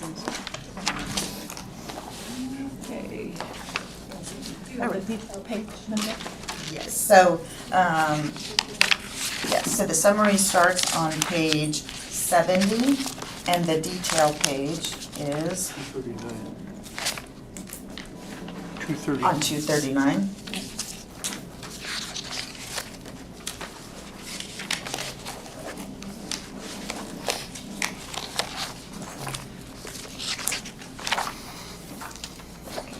So Joe Miller, Finance Director. So this year has been interesting. We have, obviously I moved into the Finance Director role, and we have three new staff, two new staff accountants, controller new to the city, or in the position. And so we've been doing a lot of training, and that will have to continue moving forward, particularly with the $37 million in federal awards just for sewer and water. We'll need to do some additional training in order to help manage those grants as we've done in the past. We continue to streamline some of our processes. A couple years ago, we switched to Muni Revs and trying to find that fine line between email, electronic communication, and then really, you know, the actual reach out, pick up the phone, mail letters. We're finding that there is a balance that's necessary there that you just can't achieve through email. So we have spent this last year working on some efficiencies with utilizing our software and eliminating some noise in the process that will has streamlined things in finance and allowed us to reshift where some of that work is performed, because we now have really clear processes, manuals, and have simplified those tasks. And so we look forward to doing some more of that in the current year. Through the mayor. Colleen? Are we doing any auditing with regard to sales tax collection? I noticed on one of the sheets that we got, I think it showed Target hadn't paid a certain number of thousands of dollars in sales tax collection. So are we looking at just, I know when you do audits, you can just do a random choice of, you know, retail, restaurant, or whatever business to do an audit. Are we doing any of those by chance? Yeah, so we've had turnover in our sales tax administrator position. So much of this past year has been the sales tax auditor has spent training that new position. But we haven't done a full-fledged audit like we've done before. What we're focusing on is some compliance measures. So we are, canvassing the borough and state records to ensure that those with physical addresses listed here in the city are actually listed inside the city. We sent out 70 letters of inquiry just on our first review. We have compliance measures just between people indicating to us that they feel that the sales tax isn't being calculated correct by a vendor, so we reach out to them. If we were assured that everyone was paying sales tax correctly, we would have no revenue issues. I mean, compliance is really a big problem. Sometimes it's education and sometimes it's just this compliance. So, by and large, our sales tax auditor compliance work is so critical to our foundation. So we are doing, and we haven't done a full-fledged, we're looking at exemptions. I think is what we'd like to look at is those entities with high levels of exemptions, and does that make sense? So we're usually targeting things like that. Yeah, that sounds fair, because I know it's, it's difficult, and for those that have businesses, if they are collecting the sales tax, but then not remitting it to the city of Wasilla, well then, you're taking from people funds that are not supposed to be for you, actually, it's supposed to be for the city. Absolutely. So, anyway, okay, thanks. Absolutely. Okay, we're gonna start with account 10, personnel services. Madam Mayor. Mr. Graham. So John, the mayor had mentioned earlier in the discussion that we were without one of our high-level employees for about 9 months, that we had other personnel shortages in your department while we were trying to get positions filled with qualified people.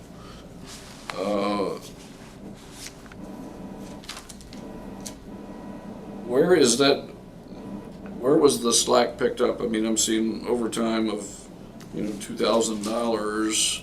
I mean, how did you accomplish that work, which is, I'm assuming, probably $200,000 in personnel costs with the same budget you had without going out to get consultants and without paying overtime to other folks? So. Do you see where I'm going with this? Amy?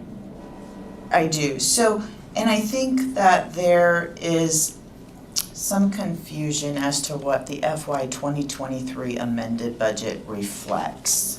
So, the FY 2023 budget is what's passed on that night of passage.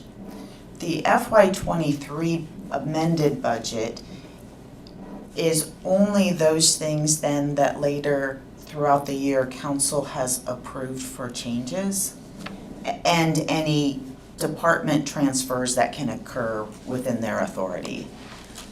It doesn't reflect our current knowledge of what's happened in that year. So, so in the case, Councilmember Graham, where you were asking about why there was a difference from FY23 unemployment to the current year, and I would say because I don't think that the FY23 is going to come in accurate. But we as an entity don't come in and refine that FY23 based on knowledge that we know. For example, we budget 0 for state revenue sharing last year.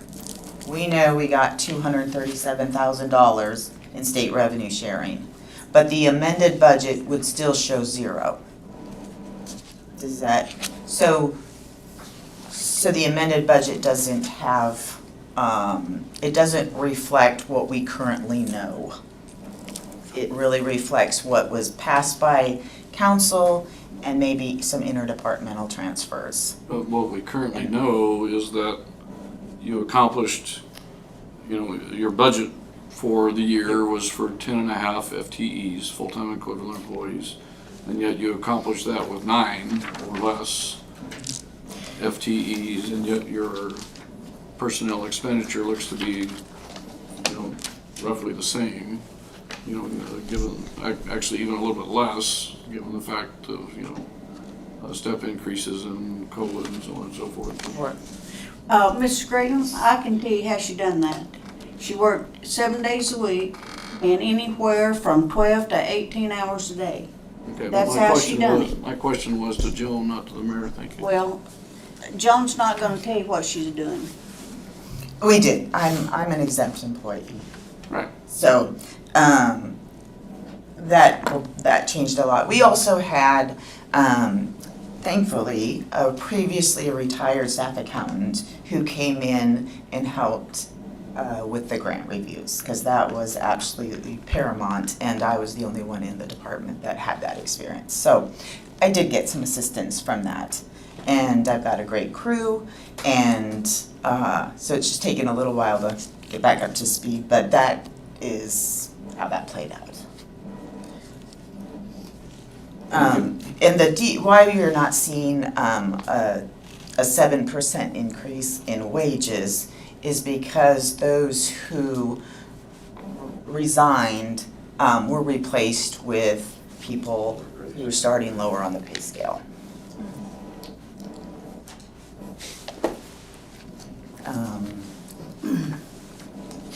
Okay, we are moving on to account 20.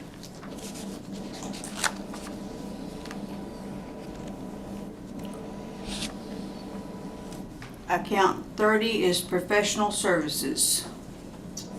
Madam Mayor. Mr. Johnson. So we see a difference of 69,000 between this budget and the previous budget. You have pretty good details on page 239, but what is it that actually changed? What is it that gave us the increase there? Because I know we approved the 165 for the sales tax, I remember that. So was that something new, or what was it that changed there? Yeah, to Councilmember Johnson, it's the fee paid to the remote sellers. So previously,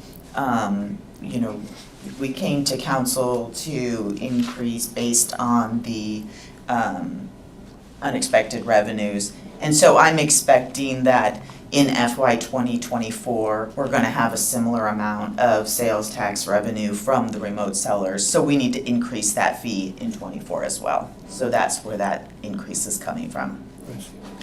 Thank you. Okay, account 40, purchased property.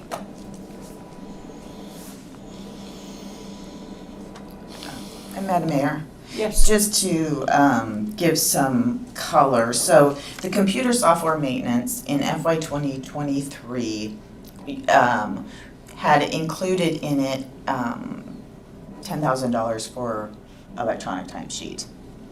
So as the year kind of passed, and just based on the short staffing in finance, and as well as highlighting that our current provider, our current Central Square software, doesn't have a partnership where we weren't going to have to pay for integration. So that timesheet integration into an older platform that now we're not sure whether or not we should keep didn't make fiscal sense. So that timesheet was there last year. What I've put in its place this year is software for identification for short-term rentals. It's a hot topic right now. It's going to take us a little time to build up, but basically the software goes out there and inventories through search engines, whether it's via Craigslist, VRBO, all the sites that tagline short-term rentals, and then allows an entity to go and do compliance work. Because that is, nationwide, that's becoming an issue from a sales tax perspective, is that you have an inventory of short-term rentals that are not licensed and paying sales tax. So we put that in there. There's a couple of firms we know where we've looked at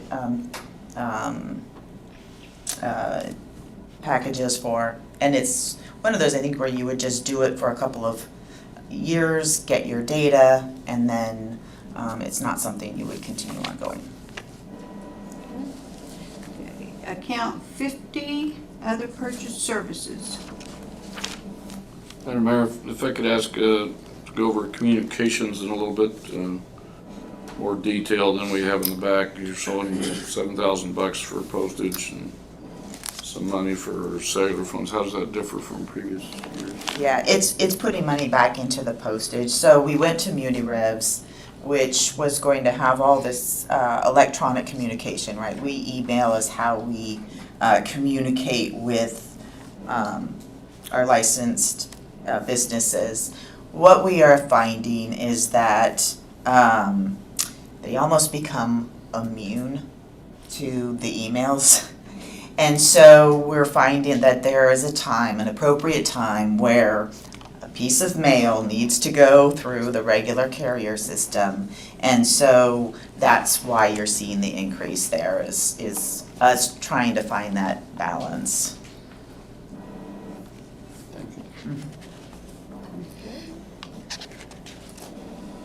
Account 60, supplies.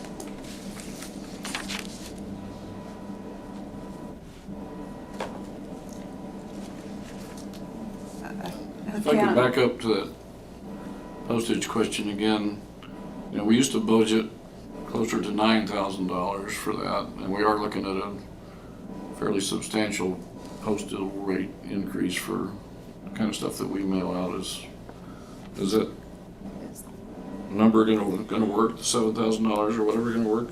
I mean, yeah, I see $7,000 in the details. Is that gonna work, or are we too low here? I think if we find that we need more, we'll come back. But I think we can, it's still too tentative to know. I mean, I know a couple of communications already, you know, especially with compliance work, we sent 70 letters 3 weeks ago. So, which was just one level of canvassing. So I feel comfortable that we won't stop business that needs to get done, and we'll then have the foresight to come back and request more if we reach that point. Thank you. Okay. Account 69, other expenditures. Account 99. Staying on account 50, Madam Mayor, printing and binding, could you go over that just a little bit? Yeah, so last year, in an effort to save money, we did not have our budgets printed. I think that from a customer service standpoint internally, it didn't end up being the right move. And so I've put that back into the budget. So basically, instead of these binders, you'd have, what we used to have was the wire-bound things. Okay.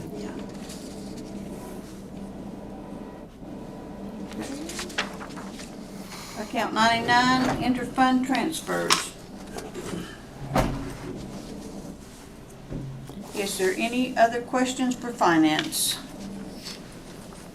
Hearing none, thank you, John. Thanks. Thank you, John. Thank you.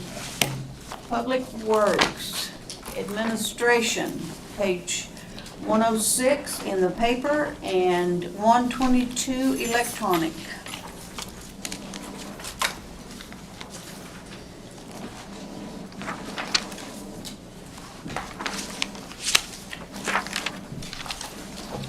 Good evening, Council. Eric Shaw, Public Works Director. Mr. Graham, hold on to your hat. I'm glad you know what I'm already gonna ask. Yeah. I just want to take a second to recognize 3 of my people here who I asked to attend tonight. Mr. Keith Jones, who is our road superintendent, Mr. John Becker, who is our water and wastewater superintendent, and Ethan Johnson, who is our property and parks tech 2, who's filling in for Mr. Jesse Griffiths, who couldn't be here tonight. They are my phone a friend if I get stuck, and they were instrumental in putting together this budget. As you may recall, I joined the Wasilla team in October. I know nothing still, so we will get through this together. Let me just guide you to our details section. Page 262. 262, thank you, Mr. Johnson. Yes, okay. So, I will start off by kind of introducing ourselves. So, the rest of the evening is the Public Works Show. Starting tonight, we'll talk about administration, which is my direct office. It houses me, my deputy director, and 2 finance clerks. I have been posthumously selected to ask for another position in this department. I'm asking for a project manager. We've talked a little about this already, but we have a landslide of projects ahead of us, both internally with all of the amazing funding that the mayor and Ms. Nygaard have funneled towards us, as well as multiple projects that are either DOT or borough that we are touching and related to and need to stay on top of. In our business model, the 2 finance clerks, Ashley and Crystal, are really the tip of the spear for interfacing with the rest of our departments.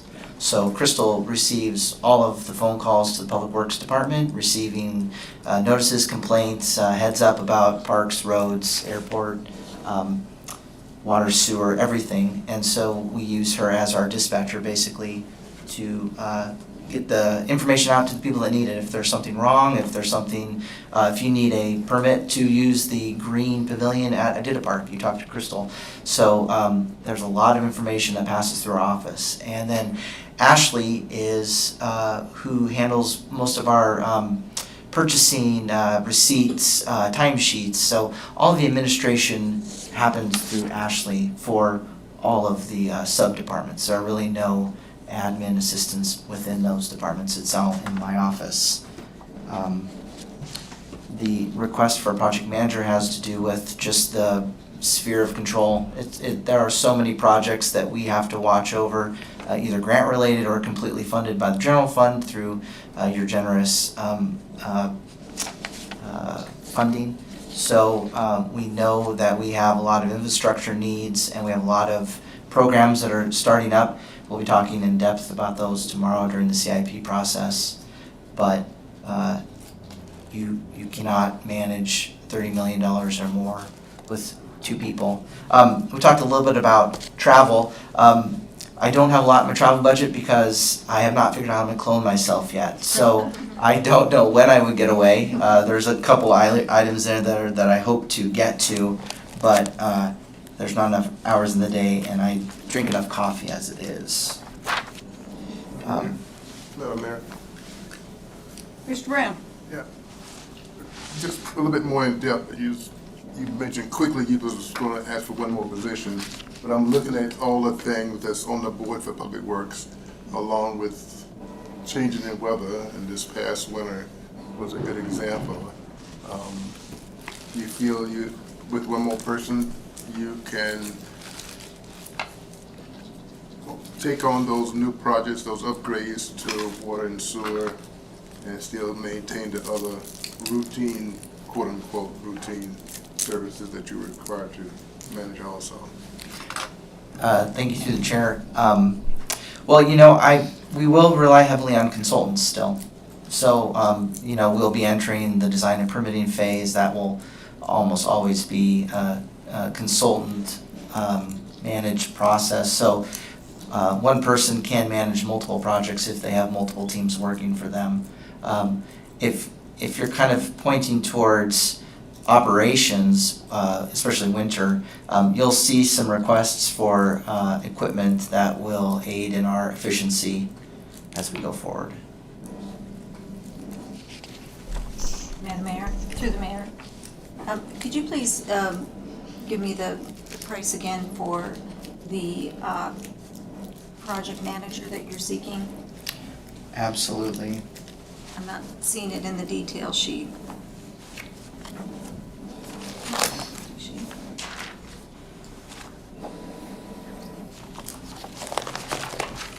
I may have to see if Joan can throw me a lifeline.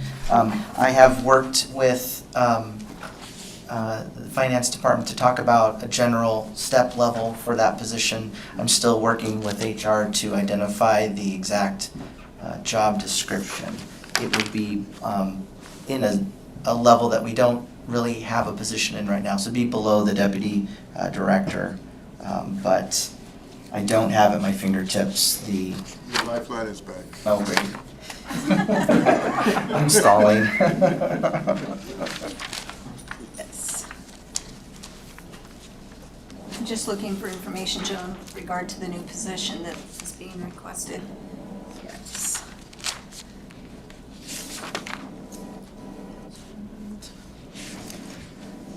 I'll get us started. I think most of that increase is covered in page 106 with the difference on line 1010 being 131,000. And so there would be, of course, some cost increases below that if we include insurance, the FICA, the PERS, the SBS. So it's rolled into that increase, but you can see under regular on line 1010, that's a gist of the increase. And Yeah, then so we're looking at about 160,000. I think that's a pretty good working estimate. And tell me again what the position is. We're calling it project manager. Yeah. And he won't be under you, I mean, in essence he is, but also in line with the deputy director or? No, it'd go under deputy director. Oh. Yeah. Thank you. Okay, let's start on account 10, personnel services. Madam Mayor, Mr. Graham? so coming back to this new position and looking at line 1010 here, you know, a 61% increase, so if you figure 7% of that is kind of the normal cost of living and step increases, so that puts you near 50% increase in administration, but are both you and the deputy director under administration? Yes. And so then how would adding one person add 50%?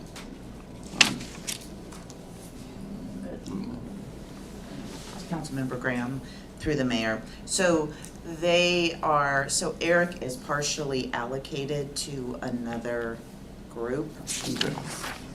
Thank you. Yes, that's a good point. Some of my allocation comes out of the enterprise funds. Okay, account 20, personnel services and benefit. And staying on account 10, 1020 temporary has gone from, you know, less than $1,000 to $4,000. What are we looking at when you say temporary? Is Temporary employee, so for administration? yes, we've been using some funds for a temporary employee who helps with the phone calls as well as some administrative work with scanning documents. We have a lot of paper documents that need to be reorganized so that they're easier to use. So we've been using some temporary funds and we anticipate to continue that project because we're not done with it. Thank you. Okay. Account 20, personnel services and benefit. Account 30, So, Madam Mayor, on account 20 again,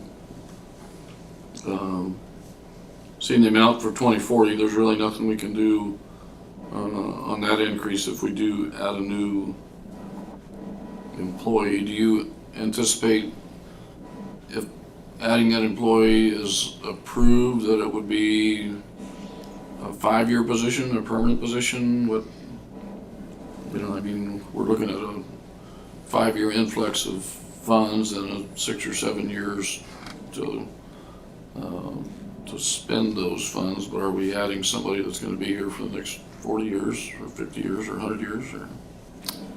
Well, the city of Wasilla is not going anywhere, so I would expect that this position would remain. I don't see anything about our development, our expansion, or just maintaining the facilities we have ending. The complexity that we're facing right now is not sustainable. So I think that this position will exist for quite some time and much longer than a 5-year horizon. Thank you. account 30, professional services. Account 40, purchased property. If we could back up to account 30, Madam Mayor. Very substantial increase on the other line, 650% plus.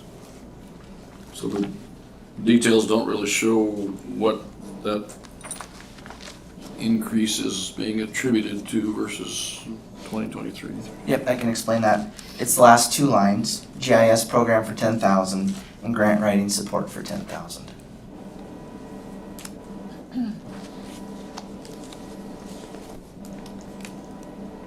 Thank you. Madam Mayor?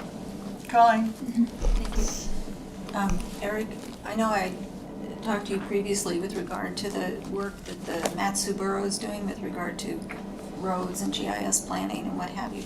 Is that part of this, or would that be in the roads budget? So, I can't remember what you call it, their system they have, and it's just phenomenal. right, their system is called Prom Reporter. Thank you. And our intention is to leverage their system, but have our data. And so the GIS program will be us building our database that leverages all of their system. We have that agreement, and so it is a great backbone. When they update their aerial photos, we have updated photos for nothing. When they keep on top of their property lines and the right-of-ways, we have that for no cost. But they don't map our water, they don't map our sewer. And I expect, because of our infrastructure and what they do and what we do, we will start to outpace them in certain areas. And we'll still use them as the backbone, but we will have products that they don't. And I'll give you an example. Some of the only GIS information we have right now is a few years ago, Mr. Follett received a grant to map all of the trees in our parks. And that seems odd, but there are a lot of grants and there's a lot of reporting for trees in parks. And so there was a National Tree Foundation or some group that said, let's map this. So we know species, variety, size, if it's dead, if it's live. That data is old, but the Matsu Borough is never going to map trees. So we'll have data that they don't. And so we'll need to And is that sort what it. this GIS program is then? That's getting us Is started. that part of it? Okay. Yeah, so this is the in-house, getting some equipment, teaching ourselves what we need to know. We'll talk more about a CIP project that will have the consultant side, the show us what other entities like us can do side. But we know we have to get started, so I needed some seed money in my operations budget to talk about tonight in case support for that larger project isn't there this year. Yeah, that's great. The Matsu Borough system that they have is just phenomenal. You know, you plug in where the pothole is on Church Road because the constituent complained about it. Bing, it's right in there. That's right. It gets sent to you. Within the next couple days, the potholes are filled. So anyway, really cool project. Thank you. Okay. Account 40, purchase property.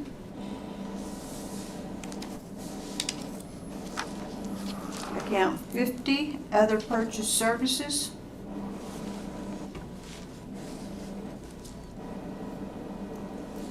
Account 60, supplies. Madam Mayor, backing up to account 50, 5040 in particular, advertising. Is that just due to the increased volume of projects that you're anticipating, or?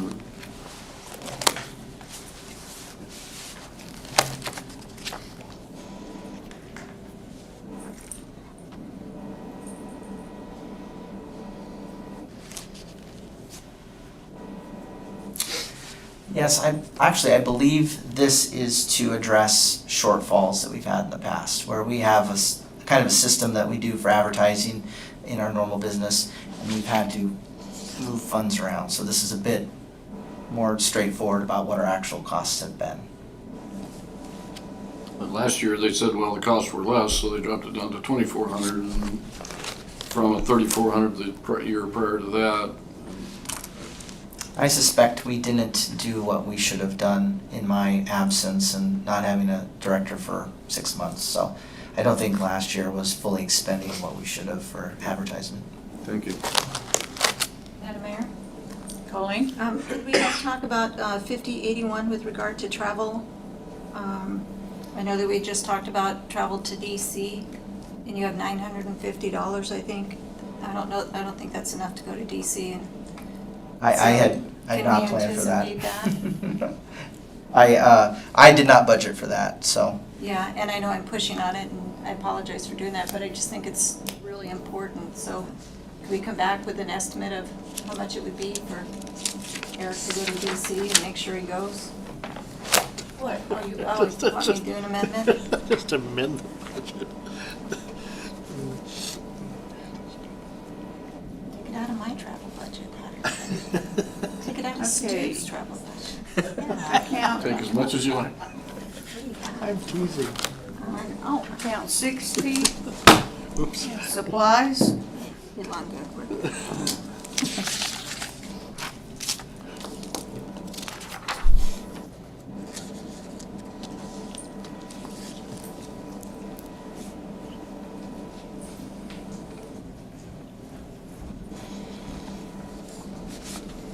And could you explain, the pretty substantial increase there in 6015 small tools and equipment? Yeah, so the increase is 2 workstations and pads for the AED resuscitator device. And how many AEDs are in your department?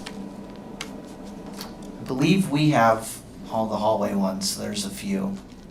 I could get a count if you wanted. I just know one AED is about $2,000 for the whole thing. I'm just curious how many we're replacing. Good pads, I would assume, are $250 a machine, or? No, I think they're more than that. And they have expiration dates. Right. Okay, account 99, interfund transfers. Okay, is there any questions for administration under Public Works? Hearing none, thank you, Eric. And now we are going to road maintenance. Paper is 110 and electronic is 126.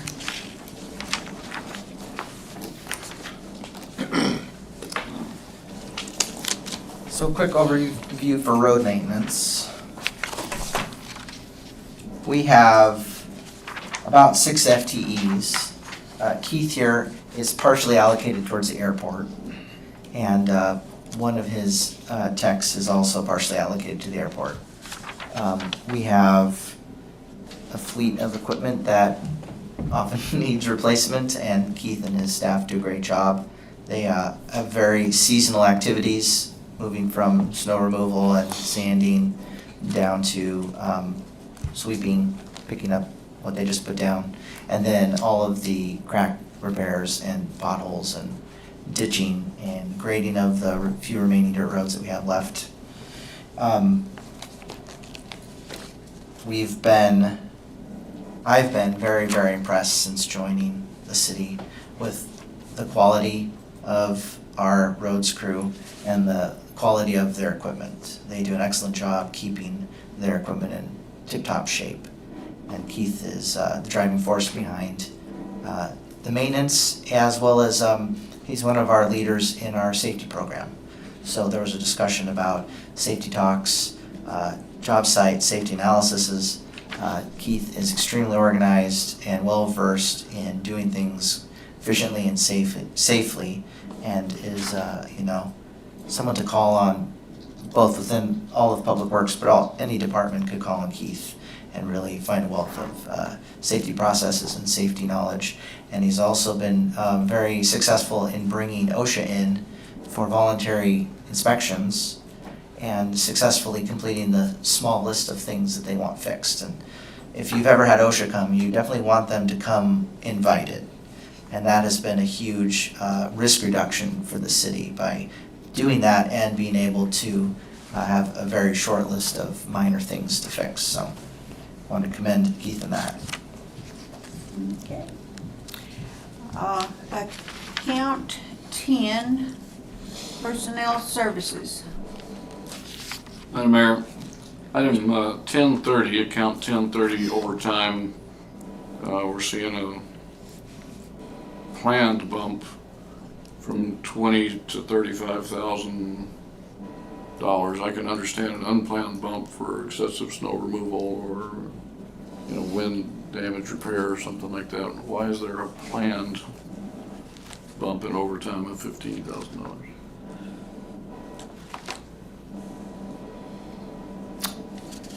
That is something I'd have to ask Joan to help me with. I think if you look at actuals, you'll see planning for a similar amount of overtime this next coming year.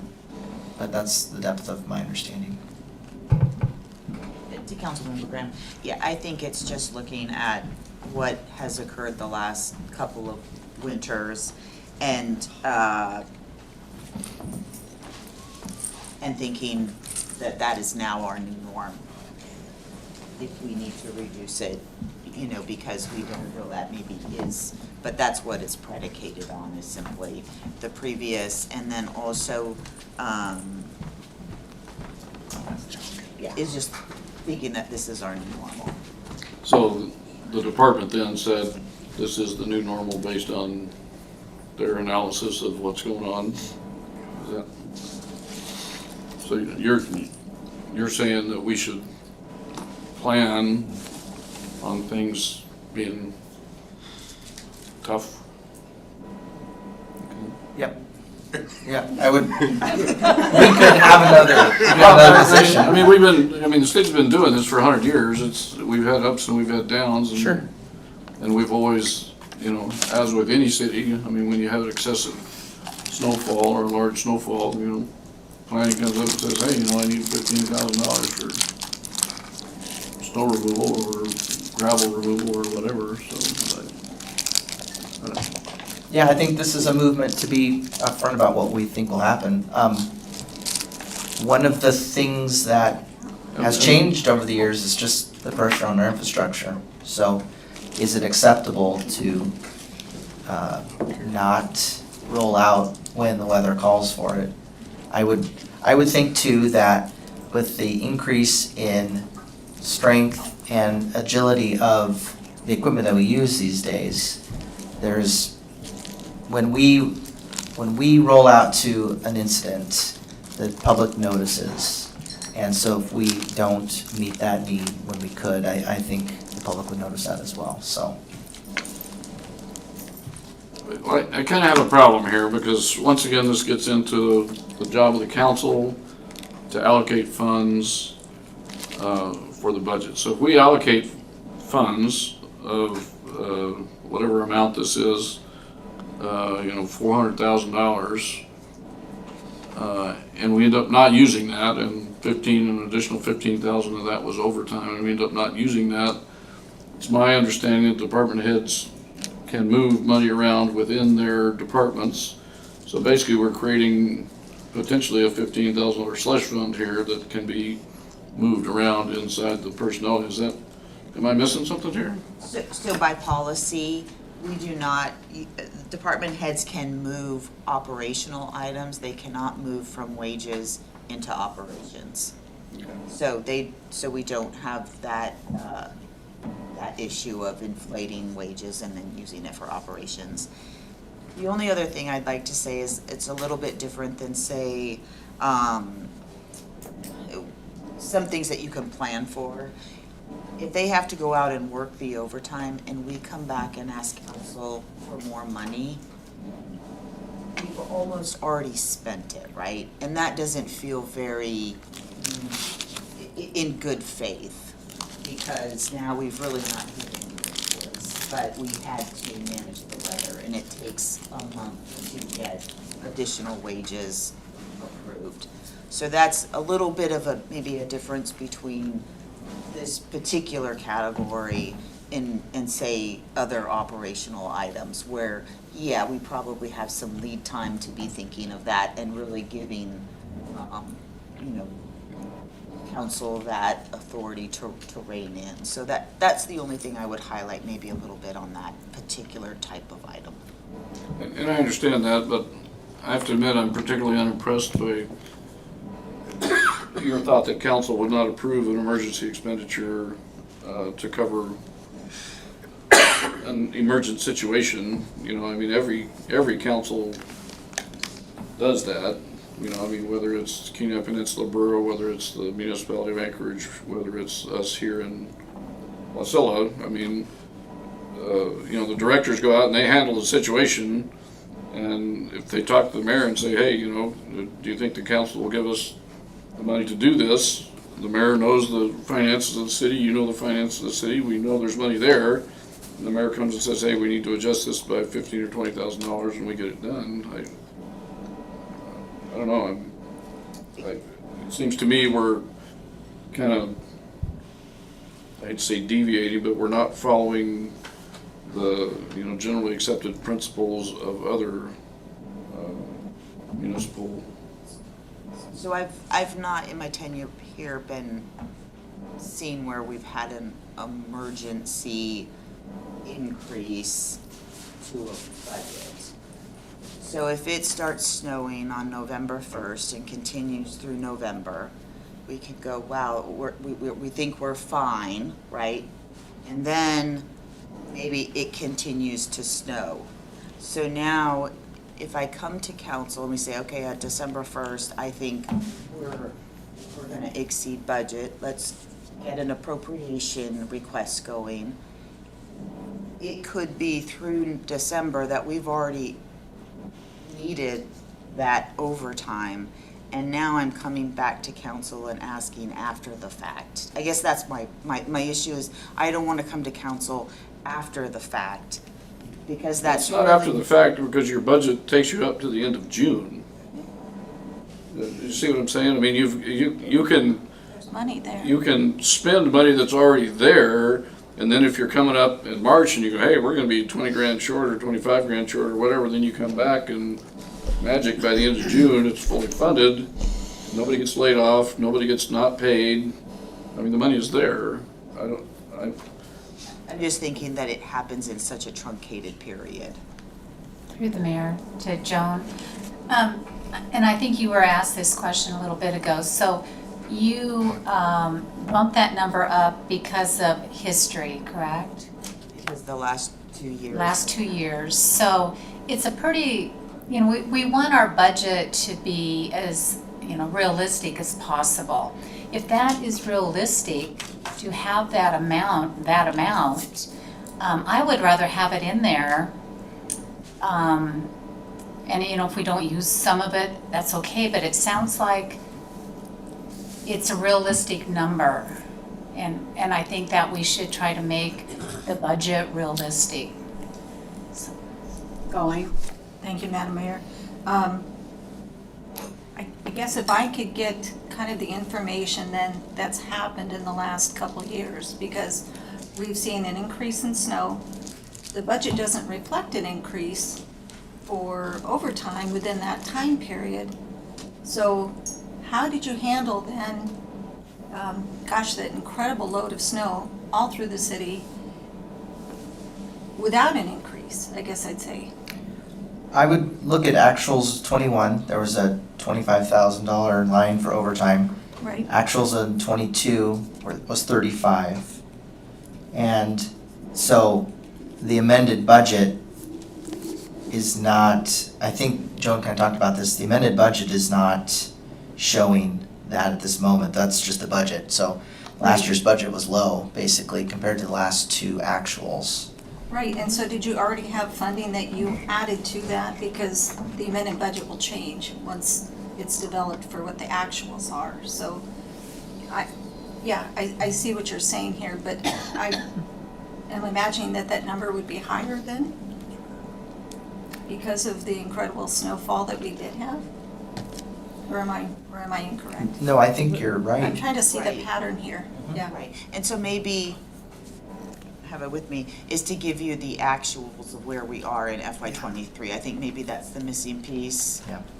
And- I probably will be back to talk to you.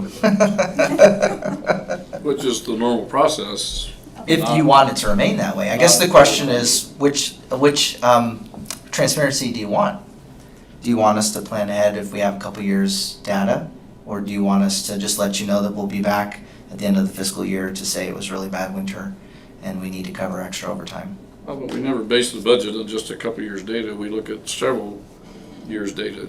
I mean, we look back 8 or 10 years to try and figure out where it is. If we see that it's going like this, but if we see that it spikes, then we try and level that out. I mean, we did not pay anybody this year. for going out and moving snow. It was a tough year, it was a heavy year. Contractors got paid, our people got paid.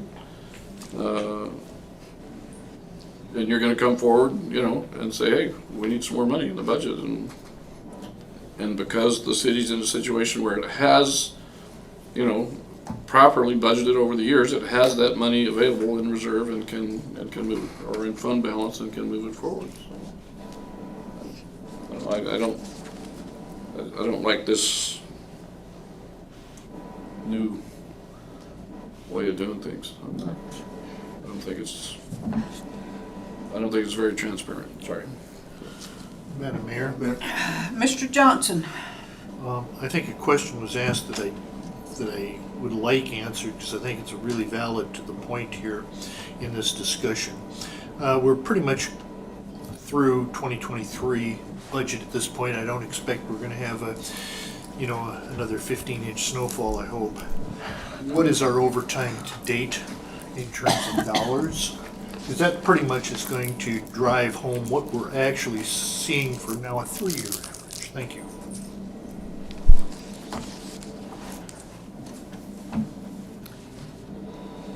Madam Mayor, Mr. Brown? I guess I'm missing the question here. So, I was doing budgets myself, and I looked at the police budget and other budgets. Projecting overtime, I thought was a normal course of business to me. And some departments can look back 5 or 10 years. I think Public Works, and you correct me if I'm wrong, but you can't predict how much snow is going to fall next November. You can only project what's happening and what could happen. There's no way you can tell me December's going to have 10 inches of snow. We've had Decembers with 0 inches of snow. And so, but in the same with the police department, they can't decide how many accidents they're going to have, but they can project out and say, we believe this could happen, and that's the kind of money. I think we're trying to put them into a box that is completely impossible. No. Well, that's what I'm saying. I don't understand the question, because what I'm hearing is you're trying to make them project something, and I think to me, it's the normal course of business for certain departments to project ahead of time, and maybe I'm missing something, so maybe somebody could explain this question to me better, because I'm missing it right now. Madam Mayor, may I respond to Councilman Brown, please? With respect, the issue that I see is that the last year's budget was 20,000, and all of a sudden we're bumping it up to 35. So if we're just going to project, then why don't we use, say, 25,000 there? It's an increase. Now, is that a good increase, or is that a good number? No, that's a throw in the dart. So if I could get some actuals, then we can go back to exactly what you said. Let's project forward, but let's use the best data that we have. And we don't have the data to substantiate at this point the $35,000 projection. That's all that I'm asking for. Okay, and correct me if I'm wrong, Director, but what I hear, and maybe I'm hearing things, is that you looked at what happened last year, and you and Joan and your supervisor sat down and came up with 35,000. That's the gist of it, yes. And what I didn't hear was something that somebody talked to Mother Nature and said, yeah, that's gonna happen again. I mean, that's No, you know, we are, they are. it's not, I mean, who knows what's gonna happen? Like Well, Mr. Brown said, it could be 0 inches, and it could That's be right. 10 inches, could be 30 inches. Well, and I think the director's point about it not being a slush fund, it would stay within that account is, it's up to the council to decide the comfort level of that kind of planning, but it's not going to be moved nefariously. However, if you're planning on doing this, with road maintenance, with the idea of, it sounds like snow removal is your biggest concern at this point. So if you're planning on doing this for road maintenance, snow removal, it's not allocated for snow removal, it's just allocated for general overtime within the road maintenance department. That's correct. And that makes me uncomfortable. I think one of the other uses that it would serve as well as summer operations such as additional sweeping. As we see the roads needing attention, if we have the option to respond, we would use that.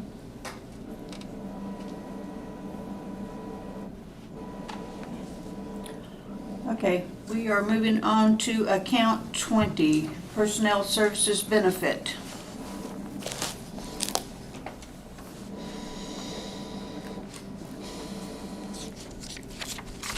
Account 40, purchased property.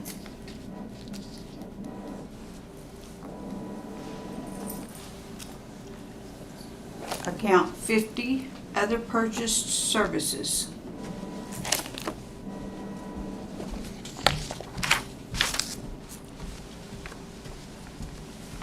Account 60, supplies. Madam Mayor, could we get a little bit more detail on 6016 uniforms and clothing? Substantial increase there, about 80%. So when we looked at our staffing levels, and we looked at the gear that we outfit each member in, we updated the cost per person for their yearly outfitting. So what you see is catching up on the cost per person with cost escalations and what boots cost these now and some coats and stuff like that. So you see kind of a catch up from a stagnant number for a few years.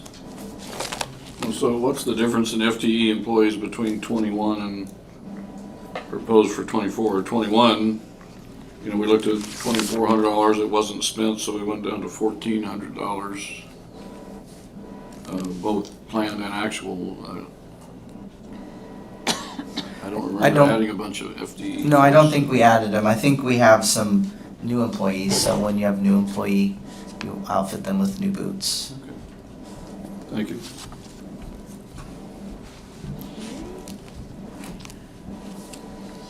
Account 70. Account 99, interfund transfers. Is there any other questions for Public Works roads? Good job. Appreciate it.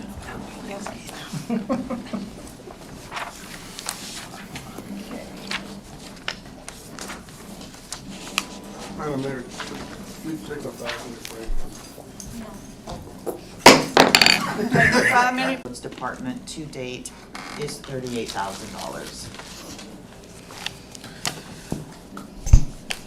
The mayor? Thank you very much, Joan, for the answer. That substantiates your number.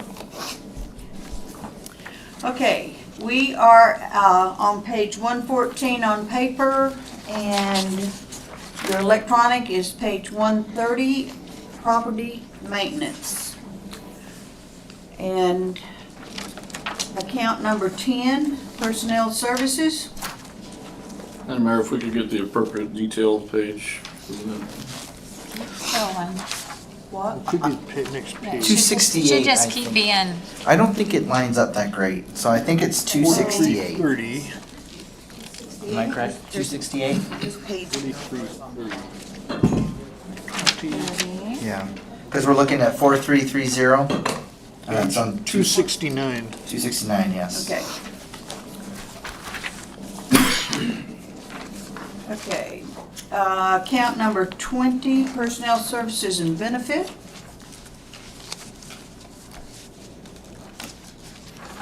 Account number 40, purchased property.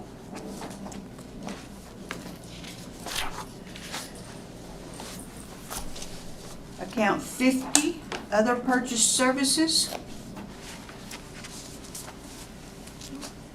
Sorry, Madam Mayor. Excuse me. I'm sorry, could we get little info on 4091 with contractual services? Absolutely. So, the additions that you see relate to fire protection for City Hall, 10,000 for locksmith services, and 10,000 for electrician services. Mayor, on page 270, we have for 4099, we have details of 2,000, 2,100, 480,500 for asbestos removal, 10,000, I think we have an error in the item there. Yes, there's the 480 should be one line, and the next line should be 500. So Okay, it's not 480,000. I saw that. Yeah. So the locksmith is 500 then, or is 10? No, the locksmith. Yes, actually, you're right. Locksmith is 500. Electrician is 10,000, and plumber is 10,000. Thank you for pointing that out. Okay. Account number 50, other purchase services.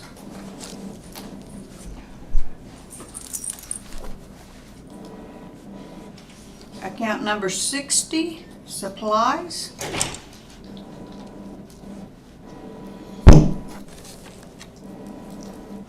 Account 99, interfund transfers.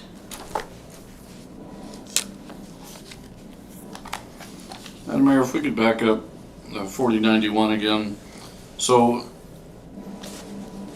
the locksmith and electrician, are those new? Yes.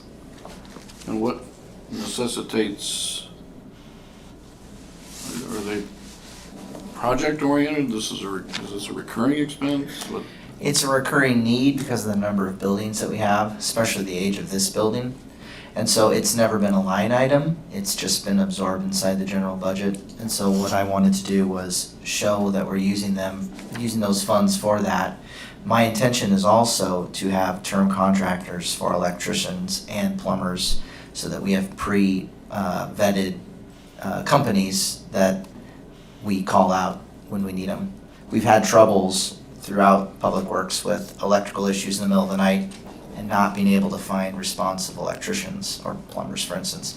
So what I want to do is have some line items that collectively we can go out and get an RFP for a plumber or two and have them on call.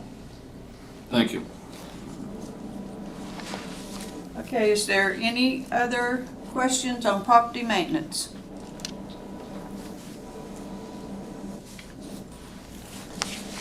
Hearing none. We got one more. We're on to parks maintenance, page 126.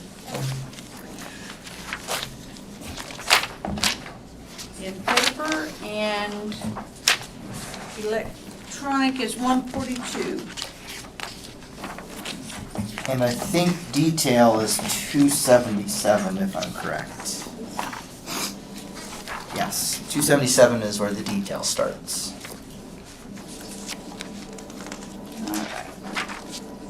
Yes.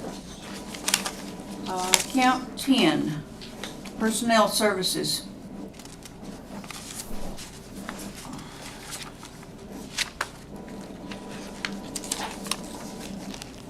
Account 20, personnel services and benefits.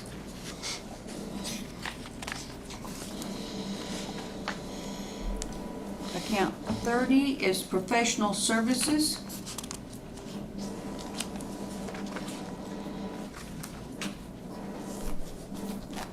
Account 40 is purchased property. Madam Mayor, Yes, sir. is this on line 4030, is that a result of damages to the parks and things you having to go back in and constantly repair? Yes, so it definitely addresses the wear and tear on the parks. The biggest line item is the specific damage to bathrooms. Yeah. When we met as staff, bathrooms are always vandalized, they're always in bad shape, and they are always a point of complaint from the public. Very angry public not having a bathroom because we have to lock it, because it's either inoperable or we just can't stop the vandalism. So we want to have them open. Well, it costs a lot of money to fix them, so we added a 20,000 line to keep our bathrooms open and operable. Have you thought about going to a different system, like a concrete commode with running water all the time? I believe they're pretty Spartan as it is. Yes, so, I don't know how to turn this on. Yeah, you're on. Go for it. So we moved to, instead of our paper towel dispensers, because they were using those for their toilet paper in the ceilings and creating extra problems for us, we moved to electronic blowers. And then as far as right now, they're holding up. And then we went in and we fixed, basically we rebolted everything in the bathrooms. Like, we drilled in concrete anchors and we anchored everything in down, above and beyond. We created new vent covers because they kept destroying our vent covers. We went to metal trash cans because they kept lighting all the trash cans on fire. It has been relentless, and we just keep trying to make the improvements to the point where they can no longer vandalize everything. Is porta potties cheaper? Well, at least that cost is not on us, other than renting them. There is a cost associated with it, and we do get very negative feedback about porta potties. We had a very angry patron say, there's this beautiful building and it's locked and I have to use that porta potty, what's going on? Yes. One of the other things that Mr. Griffith has done is modified the schedule of a few of the employees so that they have opening shift and closing shift to limit overnight camping in the bathrooms. Yeah. That will help a little, but we know we won't solve all the problems, and so we're trying to be upfront about those costs with this budget. And Mayor? Yes. Quick question, just as I'm looking through here. Do we have park rangers back this year overseeing the parks and probably Yes. not, is that in this budget piece here? No, Or, it's kind of under code compliance, okay, I believe. and would they start, what, May or June or? Yeah, we're in the recruiting process right now, so it kind of deals with people's schedule because it's a seasonal position and we have a hard time filling it for lack of better. It's hard to find the right people, so we're also dealing with park hosts for the campground, and so we're trying to find the right person for that since it's one position and we want to find the right person. And do they help kind of with the park maintenance in the sense of being able to report things, see actions that are happening, like you've talked about with the bathrooms and what have you? They do. They serve as another set of eyes, and they look more official, and they have slightly overlapping schedules with the maintenance staff, so. Thank you. Okay. Account 50, other purchase services. Madam Mayor, I think I'm still on account 40, contractual services, looking at detail here. Number one, Guardian Security is keeping an eye on the pedestrian tunnel at $2,800. What are they looking for there? I mean, that's an unused tunnel. It's bolted shut. I think anything bigger than a mouse would have a hard time getting in there. What is Guardian looking for on that for $2,800 a year? They not only do the tunnel, but they also do our bathrooms. They close them at 10 o'clock at night. They do the what? Tunnel. Our bathrooms, when they're open. Next page. Okay, yeah, and it talks about that for $7,500, but it specifies $2,793 to look at a locked tunnel that is not used and is not accessible from either side. My understanding is it will be open for the season. There's a reason that's called the rake tunnel, and it's not because it's a cute acronym, but I mean, the decision to close that was made between your predecessor and the police department and the mayor for public safety reasons. I'll have to look into that then. I know the public safety reasons. We had a pump go down, and so now the tunnel is flooding. It requires a certain amount. The pump needs to constantly run because it's below water level, Right. and so it constantly fills up with water, so we can't maintain that. Right, there were an inordinate amount of police calls to that tunnel. Yes, I agree.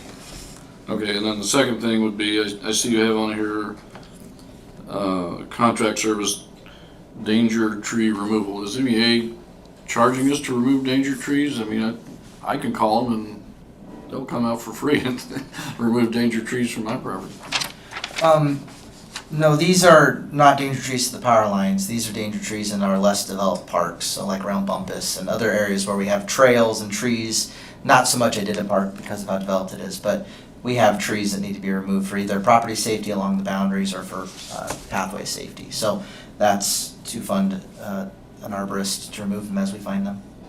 Okay, I'd really like to see just that name changed because Danger Tree is a very specific program that we have here in the Matsu Valley. Okay. Okay. Account 50.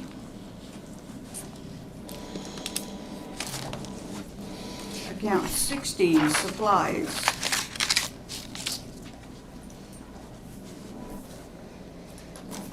$70, capital purchases. $99, interfund transfers. So, Madam Mayor, if we could look at 5082, please, staff development. Which of these development programs listed on page 280 are new to the budget, and are they new because of new personnel, or are they new because we're expanding the capabilities of your staff, or why is there such an increase? Absolutely. The bulk of the increase is the 2 CDL license requirements that are now part of this department because of equipment requirements to haul and drive some of our equipment. We have to have CDLs. So when we authorized buying that bigger trailer, we all of a sudden came up with a requirement for 2 CDLs, is that what you're telling me? Or? It's not the trailer, it's some of the heavier tractor equipment, but with our improvement to our equipment, yeah, we have CDL requirements now. It'd be really handy to know when we're buying equipment if there's new stuff to go with it, but thank you. Mayor? HR wants to speak Does to this this. work? Okay. I would like to speak on the CDL requirement. In the beginning of January of 2022, the requirement for CDL training now has changed. So now they have to have a $10,000 course just to be able to obtain. When we lost our supervisor, we lost one of our CDLs.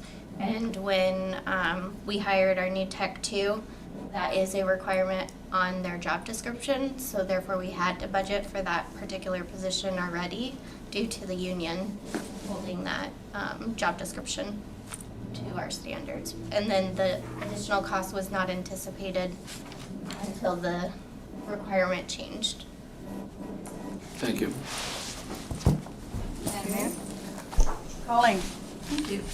I am looking at general supplies for 6010, looking at plants, flower bedding, and hanging baskets. Is that about the usual cost that we have for all the beautiful flowers that we have around Wasilla? The reason why I bring it up is I had a friend from Anchorage that commented on it today, quite honestly, that they're looking forward to seeing all the beautiful hanging baskets and gardens in Wasilla. So are we looking at about the same, and make sure we have those nice, beautiful, big baskets and all? Yeah, so about the same from last year. Yes, that's right. Okay. Jonah and I have been having discussions about the purchasing process for baskets. It's extremely complicated, but our goal is to have the beautiful ones that you're used All to. right, do you need additional funds on that? I'm just wondering. Do you want more money for flowers? Sorry, Madam We Mayor. would support any more money for flowers. But I don't believe that we felt an impact to the budget. I believe this is what you're used to. Takes a ton of money to buy flowers.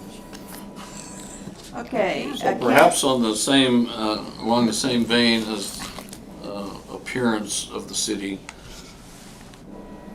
after the big windstorm, which was, November, December, January, something like that, we had talked, and this, I think, was prior to your arrival, about these luminaire mounted banners, of which we used to have a bunch on Cruzy Street and then in other places throughout, and the council was told, yeah, we've got those on order, and yet we still have none visible that I can see, so I don't know if that's something that needs to be budgeted. And secondly, when we drive down Main Street, you know, with our visitors or just by ourselves, there's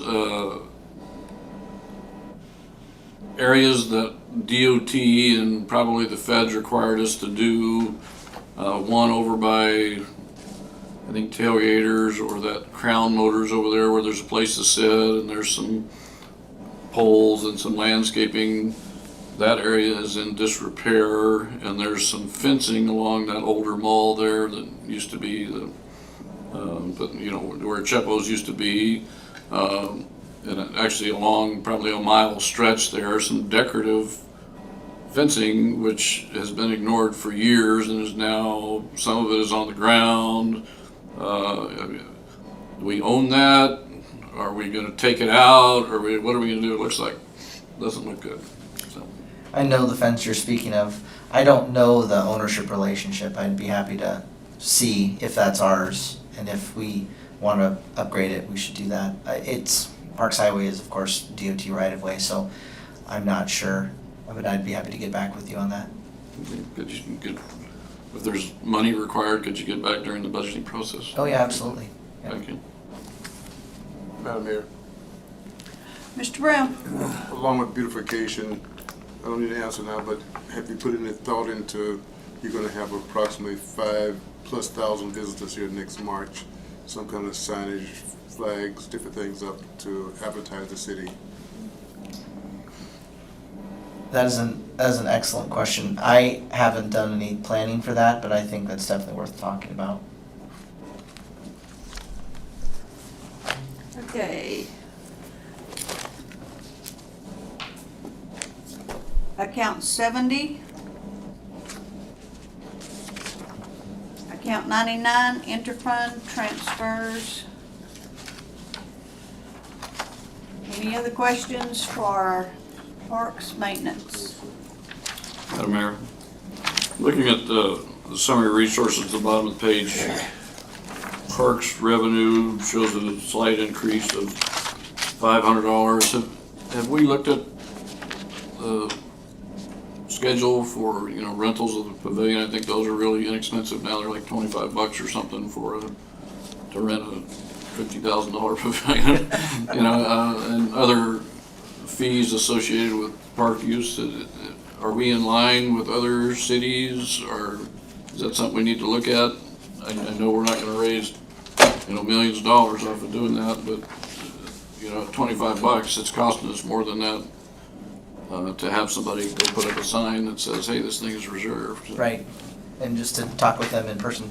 Yeah, through the chair, the finance director and I are working on a overall fees structure review. That's well within that scope. We've been focused on the budget now, but we do want to bring those fees into alignment with the normal market rates, and so we've talked about lots of different fees. So that is one of the ones we'll be looking at and proposing sometime in the future with updates. Thank you. Okay, we are moving on to the sewer fund, page 153 on paper, and electronic is 169.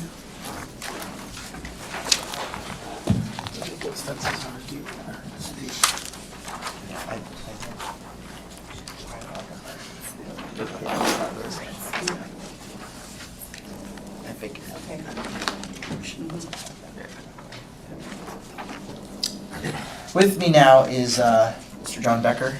He's in charge of both our water and our wastewater. Okay. We're going to, Jump ahead. we're on a time crunch. Yeah. Account number 10. Hold on. I think we are, this is one I got lost at. Which page are we on? Is there a supplemental? Yeah, there definitely is.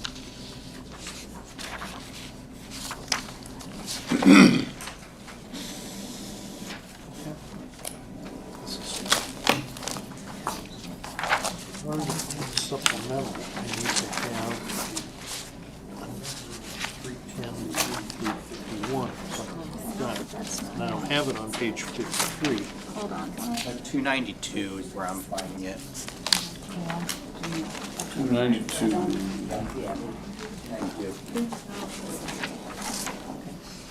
That one's not in order. Yeah. Okay, is everybody ready to roll? Ready?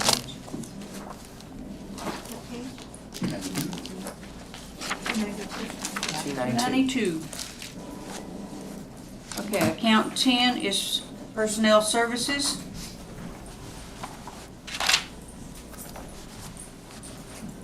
Account 20 is Personnel Services Benefit.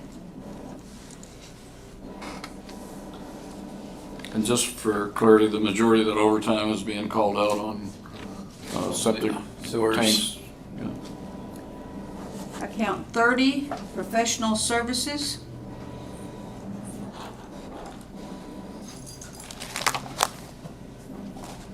Account 40 is Purchased Property.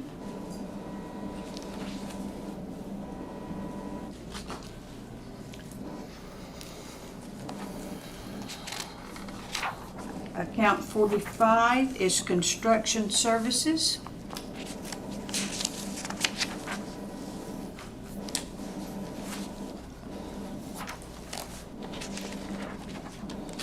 Account 50 is Other Purchased Services. If you could look at 4598, it's listed as proposed budget. Is this just something that's put in the wrong place, or what? Yeah, I think this To you have a Councilmember summary page. Mayor. you have So it the field. CIP accounts, if we have an existing CIP account because it's been previously existed, we put that in those accounts. If it is a brand-new project without a designated account, it just goes in an account called proposed budget that would get segregated out if approved.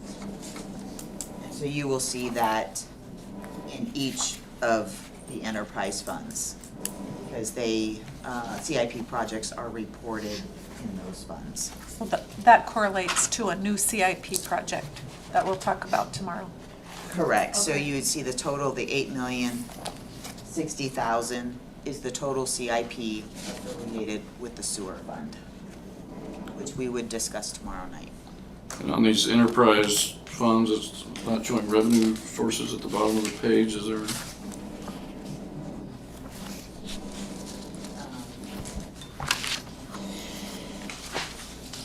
Because it shows, so the other funds, when we're talking about the general fund, doesn't have a complete overview. So on page 152, gives a Right. complete net, change in net position. So it's got the revenue and the operating expenditures. And then to help me through this, where would I find that $8 million on this revenue? And you won't, you'll see that, well, you'll see that it goes into repair and maintenance because you can't tease out what part is gonna become a capital asset. When you get to financial statement reporting, it's a little bit different Right. than the cash in, cash out. $8 million is a chunk of change. Thank you. Okay, account 60, Supplies.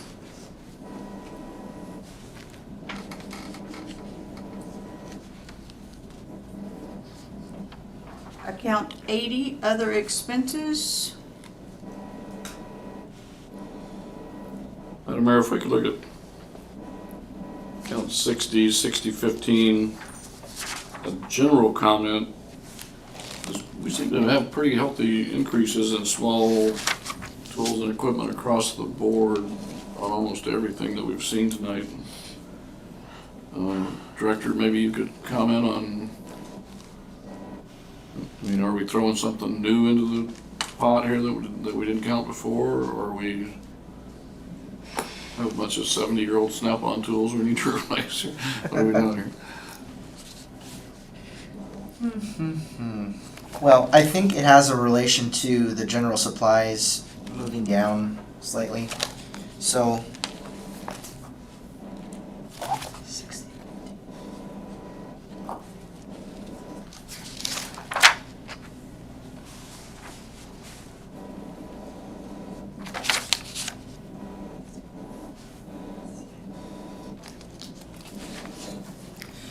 my data's not lining up with what I see. Just 1 second. I can come back to it later, that's fine. It was just a general comment that Yeah, I'll have to circle back with you.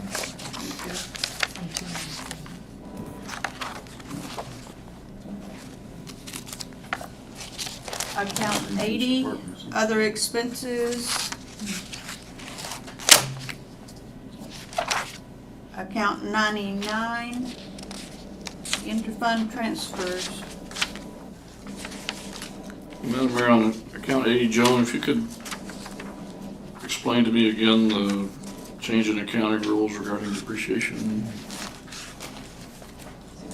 I mean, we went from $500,000 a year to nothing. I'm sure we have depreciable assets there, but we're just not allowed to depreciate them anymore or something. So from,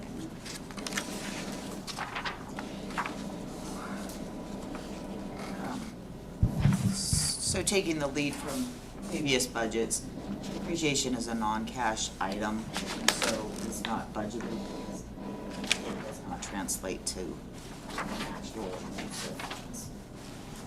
Was that something that was identified in one of these audits you talked about, or just a change in accounting rules, or just a change in policy?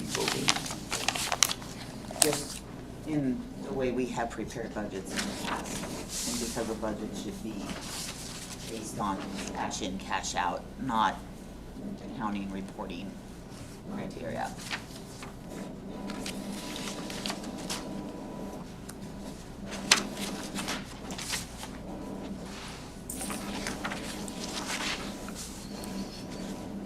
Okay, is there any more questions on the sewer fund?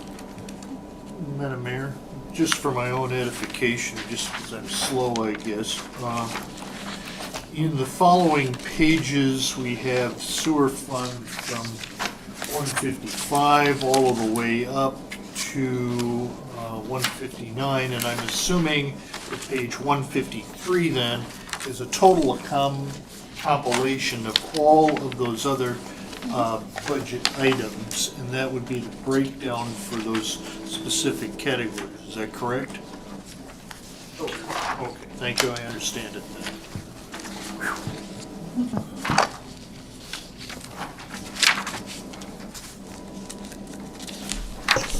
Madam Mayor, Yes. just real quick, I want to say hi, John. Hello. Haven't seen you for a long time, but I want to Wow. say thank you for all your work. You've got some exciting stuff coming up. About time we get out of the 80s. You were there. I was there. No. Yeah. Okay, it is Thank you, John. 9:41. I need a motion to come out of the committee of the whole, and then the water fund and the airport fund, we will do Monday night. Councilman Brown moved, come out of the council hold. Is there a second? Rubio seconds. Councilman Brown has moved and has made the motion, and Rubio is seconded to come out of the committee of the whole, and we are out at 9:42. So now we will go on to audience comments. Madam Mayor, based on the fact that 2 of the 6 city council members will not be available tomorrow night, and that's a fact that's known, I move that we cancel tomorrow night's city council meeting and reschedule for later. The motion's been made. Is there a second? Second by Councilman Johnson. The motion to cancel tomorrow night's city council meeting has been made by Councilmember Graham and seconded by Councilmember Johnson. Is there discussion? Yeah, Madam Mayor, the meeting certainly would be a lot shorter without myself or Councilperson Johnson in attendance, but they would not necessarily be any more productive. And since this is a meeting of the city council, if we know that there's going to be, in advance that there's going to be significant absences, even though there may be a quorum, I think it's appropriate to cancel, particularly since it's a special meeting. Through the chair to the council, I'm sorry it's late. I'm sitting here looking at the calendar, trying to figure out notice requirements and when we can schedule another meeting and how that affects the entire budget schedule. Do you want to take a vote first, or do you want me to sit here and ponder it? So we already, if we cancel tomorrow, we have a special meeting on the 15th, which really is right now, there's nothing on it. So in theory, but we've already noticed. Why don't we take a vote, Jamie? Okay. You want to do roll call? Sure. This is on the motion to cancel tomorrow night's special meeting and then work towards rescheduling it, correct? Councilmember Sullivan Leonard, how do you vote?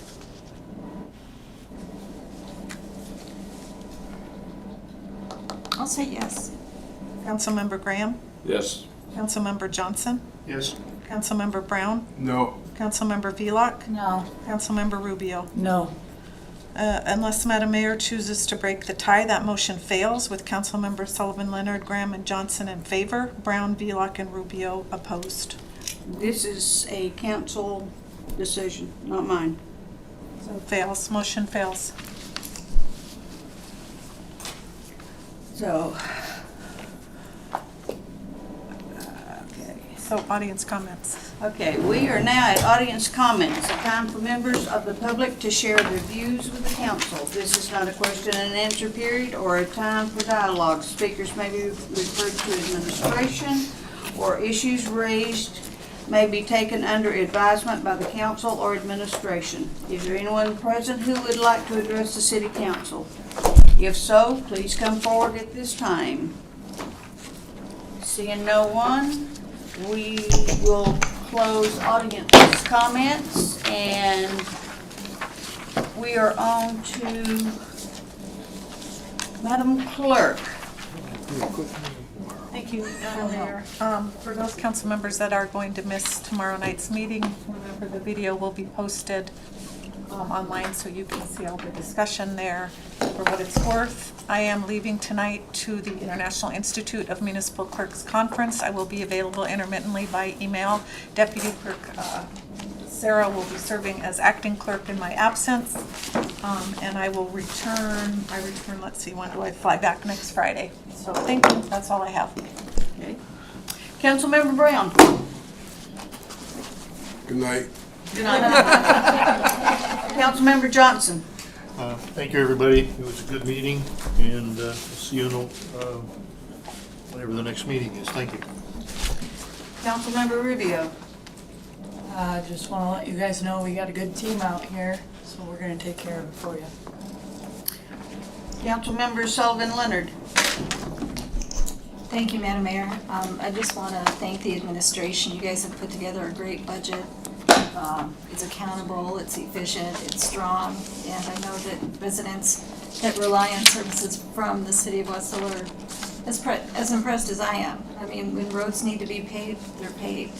You know, when things are going through the planning process, people know people in planning, they know how things work, and it's really quite a testament to all of you, and I thank you very much. Anyway, I'm sorry we couldn't change tomorrow night's meeting, but I do understand. I just know everybody's input is important, and that's why I supported to postpone it. And anyway, you know, our staff is around, and whatever questions we may have, I know we can call you guys at a moment's notice for questions, and I appreciate that. Thank you, Madam Mayor. Appreciate it. Councilmember Graham. Thank you, Madam Mayor, and thank you, staff, for being here. You were well prepared. And although some things did require a little bit of research, you knew where to find the answers, and you went out and got them, and that's certainly the sign of a good staff. I'll go back to, the primary job of the city council is to provide funding so that the services the city provides are at that optimum level that we talk about in our mission statement. And I think by choosing to not have the groupthink process because some of the council members are going to be absent, I think that's a huge thing, and I'm sure you've got me there, Elena Rubio, but I don't think it's appropriate to have meetings of this caliber where it's a primary job of the city council to put this together when we know we're not going to have members present. It would be different if it was some sort of surprise if somebody didn't show up, that's not the same as people letting you know in advance that they're not gonna be there, so. But I appreciate everybody being here. It's always great to see the Public Works guys here. Unfortunately, we don't see very much, but since it's 9:49, I can understand why you don't come very often, so.